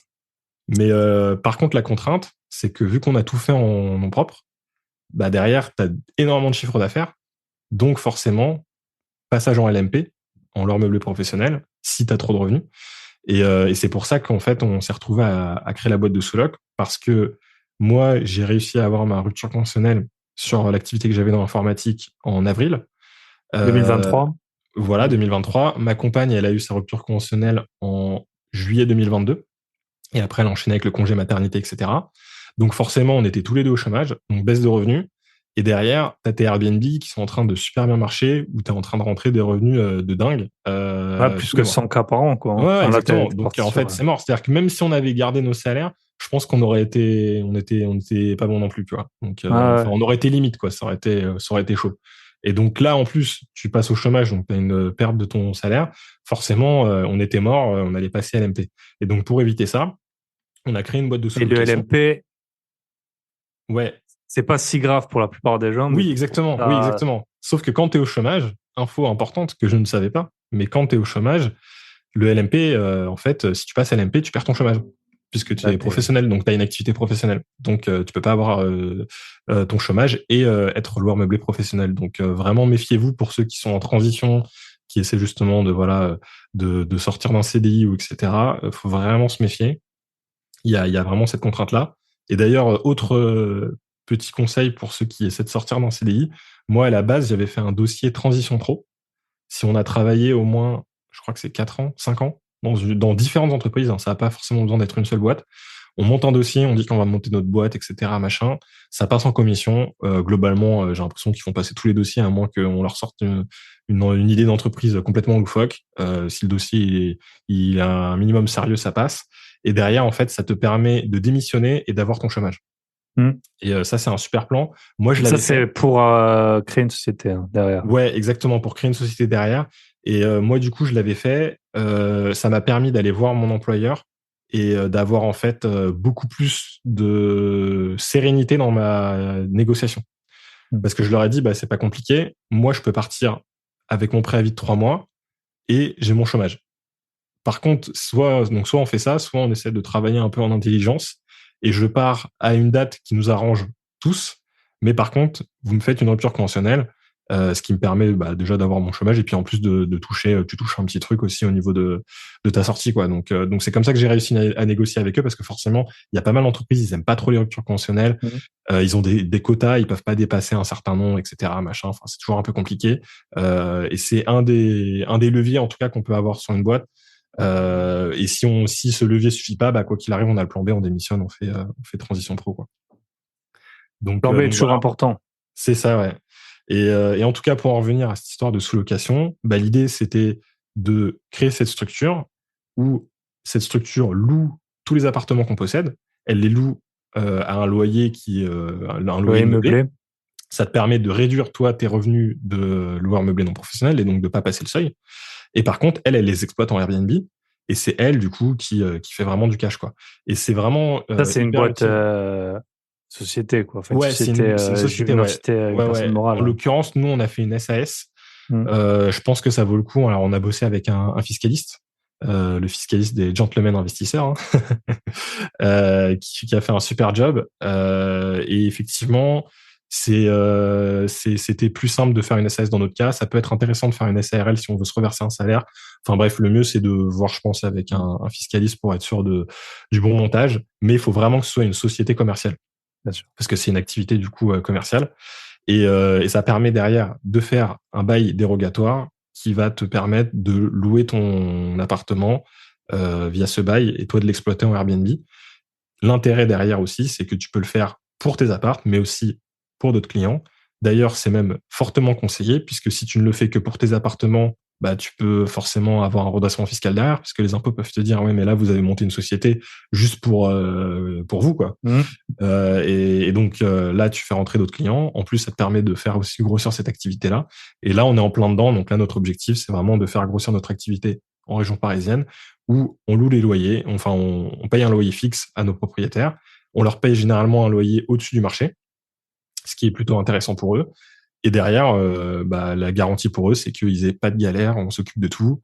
Il y a des avantages puisque c'est pas un bail c'est pas un bail d'habitation. Donc t'as pas un mois de préavis. Il y a pas les préavis, il y a pas la trêve hivernale, il y a pas toutes les complexités qu'il peut y avoir quand tu as un problème avec un locataire qui paye pas. Là, si nous on paye pas, il nous dégage, point. Et puis derrière, tu peux payer un loyer un peu au-dessus. Et surtout, là, j'ai trouvé, tu vois, j'ai un client là qui m'a contacté. On va voir si on va prendre son appart ou pas. Mais c'est quelqu'un qui a un appartement DPEG+, donc c'est les trucs vraiment passoire énergétique, c'est dead. Et en fait, l'appartement, il y a des travaux qui sont prévus par la copro, qui vont être réalisés que dans 3 ans. Donc, ils vont être faits, mais c'est ravalement de façade extérieure, etc. Là, en plus, c'est un dernier étage. Donc, en fait, quand tu es au dernier, forcément, ton DPE est pourri. Et en fait, la personne, son locataire part, t'es coincé en fait. Tu peux rien faire. Si DPEG+, le locataire part, t'as pas le droit de louer. C'est dans une zone en plus qui applique le permis de louer. Donc il faut l'autorisation de la mairie pour pouvoir louer l'appart. En fait, c'est mort, quoi. T'as pas de plan B. Et donc pour cette personne-là, typiquement, la boîte de sous-loc, c'est un peu l'idéal, quoi. Tu loues à la boîte de sous-loc, c'est la boîte de sous-loc qui fait du Airbnb. Pour l'instant, les Airbnb, il n'y a pas de problème avec les DPE, sachant qu'en plus c'est un immeuble qui est chauffé en commun, avec une centrale au gaz, etc. Donc, au final, c'est même pas la facture d'électricité va pas forcément être si chère que ça. Mais ça permet d'avoir une transition et tu l'exploites comme ça pendant 3 ans. Et derrière, quand il est de nouveau isolé, correct, ça te permet de le relouer en meublé.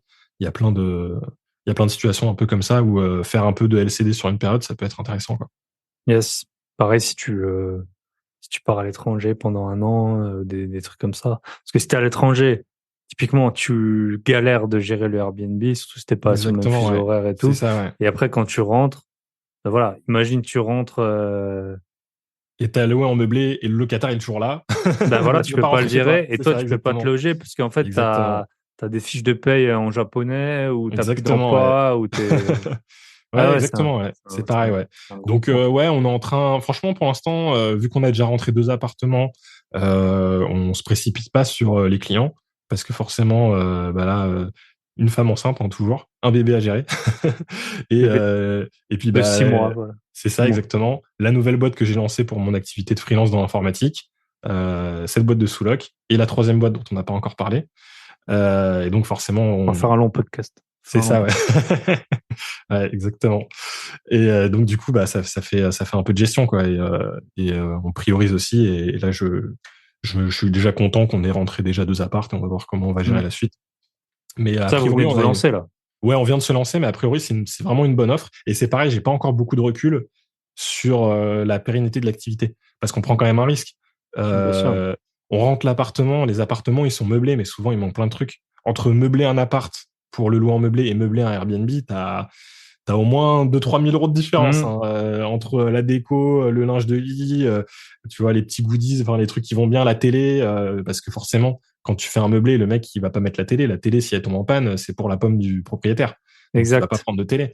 Le ça, on fait souvent la réflexion, même en le meublé. lave-linge, pareil. Ouais. Lave-linge, j'en ai mis un dans un meublé. Bah oui, il 2020, tombe en panne, c'est pour ta il est pomme. tombé en panne. Ouais. La semaine dernière, ça m'a coûté Exactement, 168 €, je crois, de réparation. Ah bah encore ça va, t'as pu le faire réparer. Moi, je m'en suis tapé des lave-linges. Hein. Ça, c'est vraiment la galère. En plus, c'est toujours franchement, là, j'ai des monter. apparts qui ont des lave-linges. Je pense que quand ils vont se libérer, je vais mettre le lave-linge sur le bon coin et je vais dire. Tu vas les louer sans, ouais. Bah, je comprends, c'est une galère en moins. Ça t'augmente pas le loyer et tous les 4, pas tous les 4 matins, mais genre une fois par an, j'ai un problème avec un lave-linge. Bah, surtout que tu vois, le lave-linge, moi, j'avais déjà dû le remplacer sur le premier qu'on avait loué en meublé parce que le locataire avait, je crois qu'il y avait un soutien-gorge qui s'était coincé dans le tambour ou un truc comme ça. Et en fait, c'était pas celui de sa femme. Du coup, il a essayé de casser le lave-linge pour l'enlever. Il a essayé de le retirer avec un marteau. Alors, s'il m'expliquera comment il a fait, je sais pas. Mais du coup, il a cassé la machine. Ouais. Et quand il est parti, on l'a pris sur sa caution. Mais de toute façon, sa caution, on lui a pas rendu. Mais encore, tu l'as su. Parce que moi, quand je fais un état des lieux, je fais pas tourner le. Il nous l'a dit. En fait, il nous a prévenu 3 mois avant de partir. Le lave-linge ne marche plus. Je fais OK, mais qu'est-ce qui s'est passé? Bah, il y a un truc qui s'est coincé. D'accord, mais qu'est-ce qui s'est passé derrière? Bah, en fait, j'ai essayé de le réparer avec un marteau. Je fais bon, OK, laisse tomber. C'est bon, le truc est mort, quoi. Et on l'a pris sur sa caution. Donc, il a fait pendant 3 mois, je pense qu'ils n'avaient pas de lave-linge. Ils ont dû aller à la laverie avant de quitter l'appart. Et en fait, quand on a récupéré l'appart, on a tout gardé sur la caution. Erreur aussi, on a pris 1 mois de caution pour un meublé. Erreur, prenez 2 mois. Parce que le mois, il a pas du tout couvert tous les frais. Quand tu récupères un appart qui est moisi partout, qu'il faut racheter la literie, le canapé, la machine à laver qui a été cassée, c'est mort. Donc, et pareil, ouais, c'est vrai que nous, on avait fait un meublé clé en main. Bon, bah voilà, peut-être que c'était pas une bonne idée, effectivement. Alors, t'avais mis Internet aussi, non? Ouais, non, Internet, on l'avait pas mis. Non. Internet, c'était à leurs frais. Et d'ailleurs, c'est là où j'aurais dû sentir un premier problème avec le locataire. C'est qu'au bout de 6 mois dans l'appart, ils m'ont demandé si on pouvait installer une antenne télé. Et je leur ai dit, mais il y a la box. Et en fait, ils payaient pas de box. Ils avaient pas pris d'abonnement Internet, ils utilisaient leur téléphone. Et en fait, du coup, pour la télé, pendant les travaux, je pense que l'antenne, elle a dû se perdre. Ils ont pas remis la prise. Enfin, on est en 2023, là, 2022, quand les travaux, ils ont dû être faits. Je crois que c'était 2020, si je dis pas de bêtises. Bref, à une époque où les prises d'antenne, on s'en fout un peu. Surtout quand t'as une box avec une prise Ethernet. Et voilà, eux, effectivement, ils avaient économisé sur la box, quoi. Comme quand j'étais étudiant, je me rappelle les free Wi-Fi et 9 Wi-Fi, là, c'était des. Je sais pas, ça existe plus, ces trucs. Ouais, t'avais 9 télécoms, ça existe plus, ouais. Ouais, en fait, t'avais une partie de la bande passante qui était pour tout le monde, si t'étais client. Ouais, les trucs, exactement. Ouais. Tu les échangeais, les codes et tout, c'était toujours la misère. Ça, ouais. Je me rappelle, j'étais étudiant 2 ans, j'avais pas Internet. Ouais, bah moi, j'ai téléchargé les films à la fac, du coup. J'ai fait 6 mois, quand j'étais en DUT, j'ai fait 6 mois au Canada. Ouais. Et au Canada, ils payent hyper cher Internet. En fait, forcément, l'infrastructure pour connecter les gens est ultra chère. Ils sont obligés d'enterrer les câbles. Exactement. Ouais, il fait froid, donc il faut enterrer les câbles, etc. Faire des tranchées 2 mètres de profondeur, etc. Donc forcément, là-bas, Internet, ça coûte une blinde. Et à l'époque où j'y étais, ils payaient encore au giga, en fait. T'avais pas d'abonnement illimité. Et on avait partagé une box avec un gars et on était dans le même couloir en gros et il avait mis la box pour qu'on capte tous un peu le truc, etc. Et on se divisait la facture en 4, quoi. Parce que sinon tu te fais éclater. Et de temps en temps, il y en avait un qui se lâchait sur les téléchargements. Du coup, il fallait rajouter, tu vois, 20, $30 d'internet en plus parce qu'il y en avait un qui avait dépassé le quota. On avait 200 gigamax. Enfin, tu vois, c'était ouais, des belles contrats. Yes, top. Bah écoute, on va aller, ça fait, je pense, 1h15 de podcast. On va aller sur la dernière activité. Ouais. Donc, juste pour faire court, donc tu as quitté ton CDI pour être en freelancing. Là, tu as déjà des clients en freelance? Ouais, bah en fait, franchement, c'est dingue. Alors moi, c'est dans le milieu particulier de l'informatique, donc je ne dis pas que ce sera ça partout, mais en fait, je suis passé d'un CDI à un freelancing qui est exactement comme un CDI, sauf que je facture tous les jours beaucoup plus que ce que je gagnais forcément en CDI. Donc j'ai retrouvé un client immédiatement. C'est même moi qui ai demandé un décalage d'une semaine pour prendre une semaine entre la fin de mon contrat et le début de mon contrat chez un nouveau client. Et je suis passé d'une très grosse société à une autre très grosse société. Avant, j'étais dans l'industrie. Là, maintenant, je suis dans une banque. Et franchement, je fais le même job qu'avant, quoi. Tu fais ton boulot de CDI, tu fais tes horaires. Tu vas chez eux? Ouais, je vais. Alors, c'est pareil, t'as le télétravail. Hein. Maintenant, t'as le télétravail quasiment partout. Donc, moi, je suis à 50%. Donc, je fais soit 2 jours, soit 3 jours en fonction des semaines chez le client. Et puis, bah, c'est pareil. Hein, Sauf que limite, je trouve même ça plus confortable parce que quand tu vois, si jamais il y a un truc qui me saoule ou je me dis là, ça me va pas, bah en fait, je peux trouver un autre client et aller autre part en fait. Et je trouve ça plus facile entre guillemets vu que t'es plus attaché avec un CDI, etc. Bon voilà, t'en as marre, tu commences à envoyer 1 ou 2 messages à 3-4 commerciaux, t'as pas une mission, t'as pas un truc un peu différent et puis tu bouges quoi. Et ça te permet d'aller voir autre part et ça fait une grosse différence. Et là, tu as une mission, c'est pour une durée prévue? Ouais, je suis là, c'est jusqu'à la fin de l'année.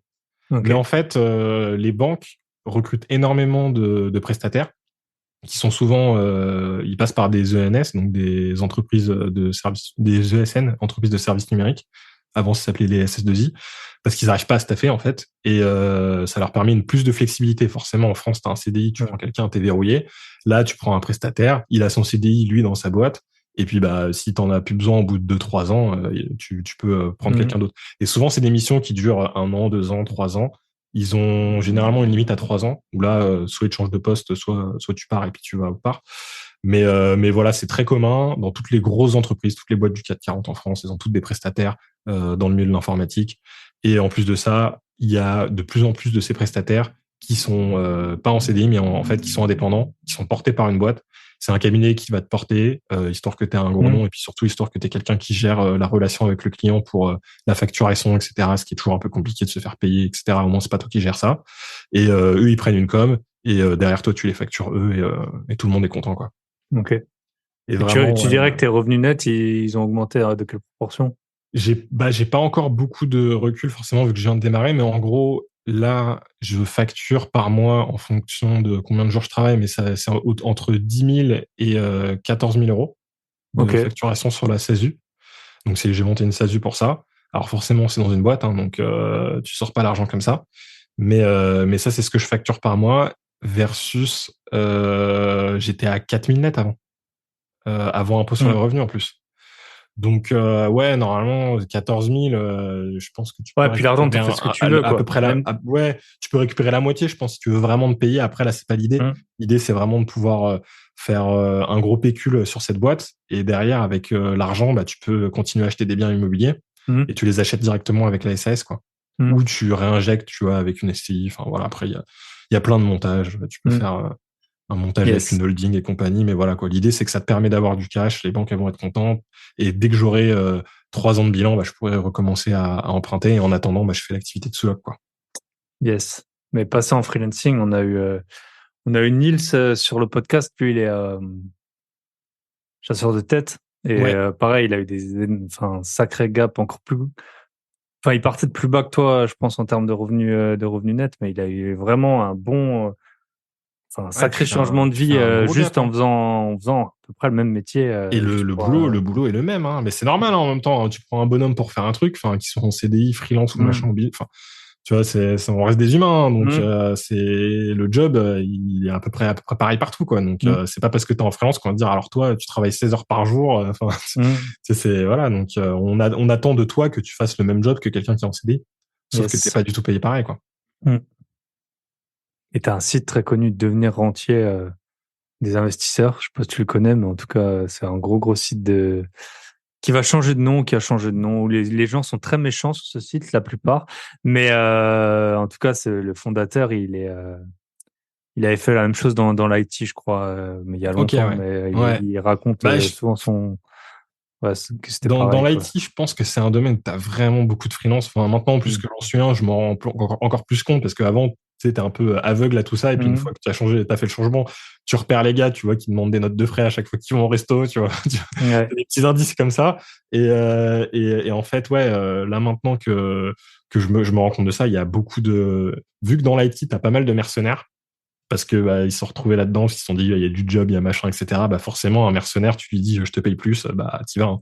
Et c'est Mm. pareil, c'est pour ça aussi que sur le marché du travail dans l'informatique, ça tourne beaucoup parce que bah forcément le mec il est payé plus autre part. C'est le job d'IT dans une boîte A ou B, souvent il est à peu près similaire. Le fait de travailler dans l'industrie, dans une banque, dans je sais pas quoi, ça change pas grand-chose. Donc en fait, t'as pas mal de mercenaires quoi. Les gens ils bougent Mm. beaucoup pour aller chercher des meilleurs revenus quoi. Ok, top. Donc, ça, on a vu. Dernière activité, Exactement. la La plus célébrité, le fun. smoking, C'est les ça. millions de dollars qui tombent, les Exactement. les C'est fans en ça. délire. Voilà. Donc, ouais, c'est la troisième activité. C'est une boîte de production audiovisuelle qui s'appelle Sleep. Alors, le nom, on a mis du temps à le trouver. Hein. Le jour du slip, c'était pas trop ça. L'idée, c'était normalement quand tu as une deadline qui tombe sur un jour férié, bah, ça s'appelle un Sleep Day. Ça te permet d'avoir un jour supplémentaire. Bref, on a monté cette boîte à la base qui était une association où on voulait faire des films avec des copains. On a commencé à faire des films avec 3 bouts de ficelle parce que bah, dans le passé, je faisais de la photo, je voulais me mettre à la vidéo. On a commencé à faire des petits courts-métrages avec des copains. On nous demandait de temps en temps de faire du job de photos, de vidéos. Ah, bah, tiens, j'ai un événement, j'ai un concert, j'ai une pièce de théâtre à filmer, etc. Un jour, on tombe sur un client qui nous demande de couvrir tout un événement sur plusieurs jours avec des conférences, etc. Machin. On dit, let's go, on y va. Et on facture avec l'association, je crois que c'était quasiment 15 000 balles euh, pour faire cette grosse presta sur plusieurs jours. Et là, on se dit, mais attends, mais on peut faire une boîte en fait. On peut faire de l'argent avec cette histoire. Et Ça donc va payer là, autre chose que les Cronenbourg sur le dos de la société. exactement, ouais. Et donc on était 5 à la base. On a rajouté un 6e associé quand on a monté la structure, qui lui était graphiste et qui voulait bah, passer indépendant, quoi. Il était en CDI, donc il est parti. Il y en a 3 qui sont rentrés dans la structure en étant à temps plein. Et 3, dont moi je fais partie, on était dans la structure, mais à temps partiel, où notre job, c'était plutôt bah, voilà, de trouver un peu des clients, de faire un peu l'administratif, ce genre de choses-là. Et surtout de bosser sur les films qu'on a continué à faire. Mais les Et films, on c'est n'a que jamais gagné d'argent avec, entre guillemets. Ouais, tu as deux films. Tu as les films d'entreprise ou ouais, exactement, d'événements, c'est ça, ouais. films filmés à la caméra, je suppose. C'est ça, ouais. Et après, les autres, c'est des films animation ou des films filmés aussi. En fait, ce qu'on vend aux entreprises, c'est des films institutionnels. Donc, Mm. c'est un peu le film fait par la communication qui va te parler, je sais pas moi, des gestes barrières pour le Covid, par exemple, ça, on en a fait plein. Ça peut être aussi un film, un motion design. Donc ça, c'est quand c'est animé avec Mm. des trucs graphiques, etc. Ça, pareil, on en a vendu. Ça, c'est ce qui faisait vraiment tourner la boîte. Enfin, c'est ce qui fait tourner la boîte encore aujourd'hui. Hein. C'est vraiment, on vend des prestats comme ça. On fait aussi un petit peu de publicité, ce genre de contenu. On crée du contenu vidéo vraiment pour les entreprises, souvent plutôt pour des grosses boîtes. Et c'est ça qui nous fait manger, quoi, entre guillemets. C'est ça qui fait Ok. tourner la boîte. Maintenant, nous, ce qu'on adore faire, c'est faire des films de fiction. Donc là, vraiment, tu es sur du court-métrage, en mode cinéma. Et ça, on a commencé à en faire petit à petit. L'avantage, c'est que vu qu'on avait la boîte qui facturait des clients, bah, on gagnait des sous, on en pouvait s'acheter du matériel. Donc, on a Mm. financé tout notre matériel comme ça. Et derrière, bah, tu as du matos qui est payé par la boîte. Tu as des gens qui sont dispo, bah, tu peux faire des films. Et donc, on a commencé à faire nos films comme ça, en travaillant, bah, entre guillemets, bénévolement, quoi, parce qu'on savait qu'il n'y avait pas de retour sur investissement, en travaillant avec des acteurs, etc., qui aussi étaient juste défrayés, qui venaient avec plaisir, du coup, bosser sur nos tournages. Et on a commencé petit à petit. On a fait des festivals. Il y en a un qui est assez connu, c'est le Nikon Festival. Il y en a pas mal qui le font. Et on a commencé à faire un autre festival qui s'appelle le 48 Hour Film Project. T'en as partout en France. Celui-là, il est assez sympa. Le concept, c'est que le vendredi, on donne un sujet. Et le dimanche, tu dois rendre un film terminé. Sachant que quand on te donne ton sujet, tu as un personnage à placer, une réplique à placer et un objet à placer, pour éviter qu'il y ait de la triche, hein, forcément. Et tu dois rendre un film vraiment fini, qui dure jusqu'à 7 minutes, où tu as fait la musique originale. Soit tu as fait la musique originale, soit tu as les droits de la musique, soit tu as utilisé des musiques libres de droit qui sont éclatées. Et tu as fait tout ce qui est son, tout le montage, voilà. T'as vraiment tout fait. Si t'as fait des effets spéciaux, faut les faire dans les 48 heures. Enfin, voilà, tu fais vraiment tout en 48 heures. C'est hyper intéressant d'un point de vue créatif. Ça te permet de faire des films le week-end, ce qui est pratique quand t'es une autre activité. Et donc, on en a fait plein. On en a fait pendant 4 ans. Et là, et c'est une fois par an ou c'est plusieurs fois par an? Ouais, c'est une fois par an. En fait, chaque ville en organise un. Tu peux en faire plusieurs. Nous, on en a fait sur plusieurs villes. En France, c'est sur la période d'octobre. Et t'en as par Paris, par Marseille, Lyon. Enfin voilà, t'en as un peu partout en France. Et nous, on s'est inscrit. La première fois, on avait fait que celui de Paris. Et la deuxième fois, en fait, on s'est inscrit à 2 villes. Et puis la fois d'après, on a fait 4 villes. Et en 2022, pareil, on a fait 4 villes. 4 villes en un mois, ouais. Donc 4 villes en un mois, on multiplie les chances, mais par contre, tous tes week-ends du mois sont dors éclatés. peu, ouais. Et surtout que tu dors pas, quoi. C'est super dur, quoi. Donc le lundi, t'arrives au boulot, t'es complètement mort. Mais tu factures 14 000 euros par mois. Non, c'était avant. Ouais, c'était avant, ouais. C'est ça, ouais. Exactement. Mais en tout cas, ouais, c'est des super expériences. Et forcément, plus t'en fais, comme plein de trucs, hein, meilleur tu viens. Bon. Exactement. Franchement, au bout d'un moment, il n'y a pas de secret. Nous, on s'est tous auto-formés dans le domaine. On n'est tous pas du tout du milieu. On connaît personne. On connaît pas d'acteurs. On connaît pas de producteurs. On vient de nulle part. Mais on s'est dit, c'est comment tu démarres. Tu prends une caméra, tu fais un film, quoi. C'est un peu là-dessus qu'on est parti. C'est comme dans plein de domaines. T'as beaucoup d'appelés, peu d'élus. Et t'as pas mal de gens, tu sais, qui veulent, entre guillemets, obtenir quelque chose, mais ils font rien. Vraiment, là, je pense, t'as pas le choix. Si tu veux sortir quelque chose, tu fais un film, et quand tu as un truc qui est terminé avec un bon résultat et qui ressemble à quelque chose, là, il y a des gens qui commencent à venir te parler, quoi. Mais avant ça, on s'en fout, t'es personne, tu connais personne, donc tu pourras arriver à rien, quoi, entre guillemets.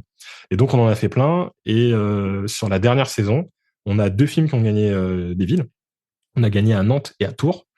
Du coup, quand tu as gagné une ville, tu as le droit de faire la finale. Cette année, la finale était à Los Angeles, juste à côté de Hollywood. Donc là, c'était trop bien. On a pu partir là-bas.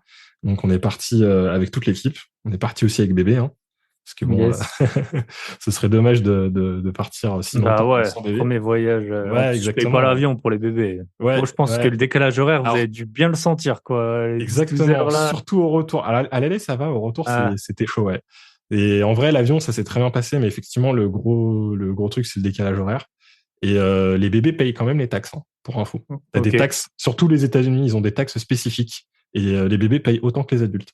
Donc on a payé $50, je crois, de taxes, quoi. Donc, mais bref, on a pu aller là-bas. Donc t'avais 135 finalistes qui venaient du monde entier, de villes gagnantes, hein, des États-Unis, d'Asie, enfin vraiment d'Afrique. Enfin, t'as vraiment plein de villes représentées.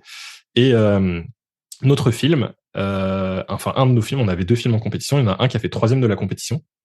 Un autre qui a gagné plusieurs prix. C'est un petit peu comme tu vois les Oscars ou quoi, t'as des prix genre meilleure réalisation, meilleure image, patati patata. Donc on a gagné plusieurs prix, on est reparti avec 6 prix sur les 2 films et une sélection pour aussi participer au Festival de Cannes. Du coup qu'on a fait là, c'était en mai. Il y a un mois, ouais, c'est ça, ouais. Donc voilà, on a pu faire tout ça. Et on était hyper contents. Nous, on est partis là-bas. Des gens se disaient, si on a une sélection pour un prix, c'est déjà énorme. Et au final, pendant la soirée, on n'a pas arrêté de se lever pour récupérer des prix. On était comme des dingues. Et préparé ton discours un peu en anglais et tout. Ouais, même pas. Franchement, on n'a pas dit grand-chose. On a dit, on est super contents, merci. Et puis c'est à peu près tout, quoi. On n'a pas fait les longs discours de cérémonie à l'américaine. Mais en tout cas, c'était top. On a rencontré plein de gens aussi.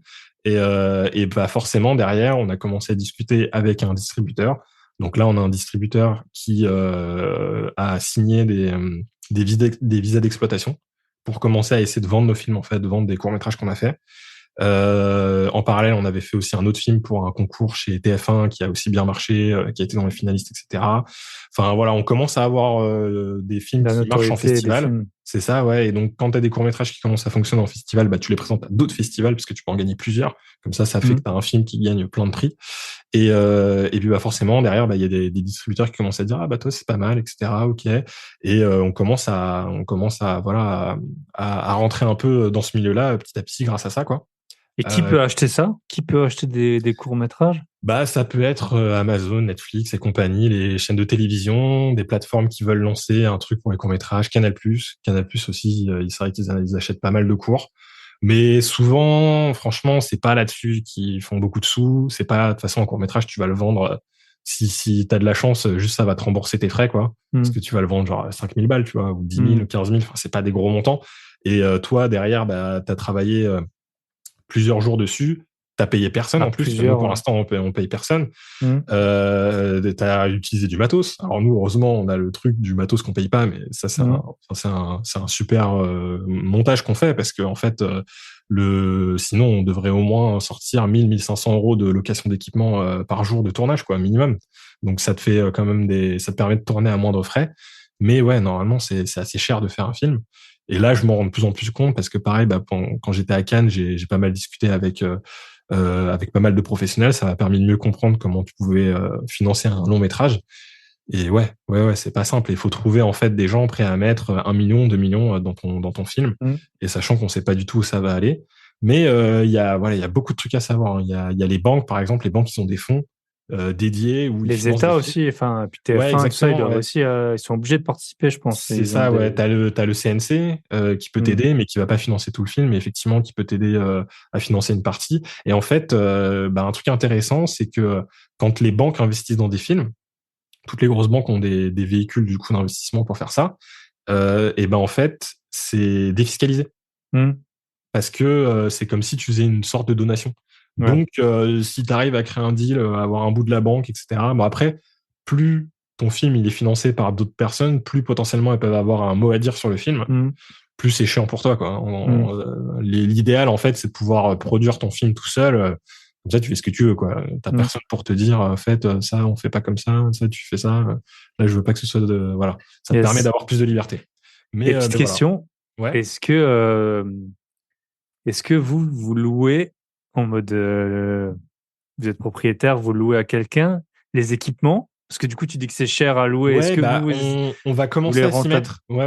En fait, on n'avait pas nos locaux. Là, on vient d'acheter nos locaux. On va emménager normalement dans 2 semaines si tout se passe bien. Avant ça, on n'avait pas de local, donc c'était un peu compliqué. Le matos, il était un peu à gauche, à droite. C'est pas cher. Mais effectivement, là, on va commencer à mettre en loc surtout les caméras, les optiques. C'est un peu les trucs faciles à louer et qui se louent cher. Mais ouais, je pense que tu as un peu de sous à faire là-dessus. Alors, je pense pas que ce soit c'est un business model compliqué, je pense. Bon, après, t'en as plein des boîtes de loc, hein, mais ouais, une caméra, ça peut coûter, je pense que le modèle qu'on a, nous, il vaut 14 000 euros. Donc, tu vois, 14 000 euros de caméra, derrière, si tu la loues à la journée, je pense que tu peux la louer 250, 300 euros la journée, peut-être.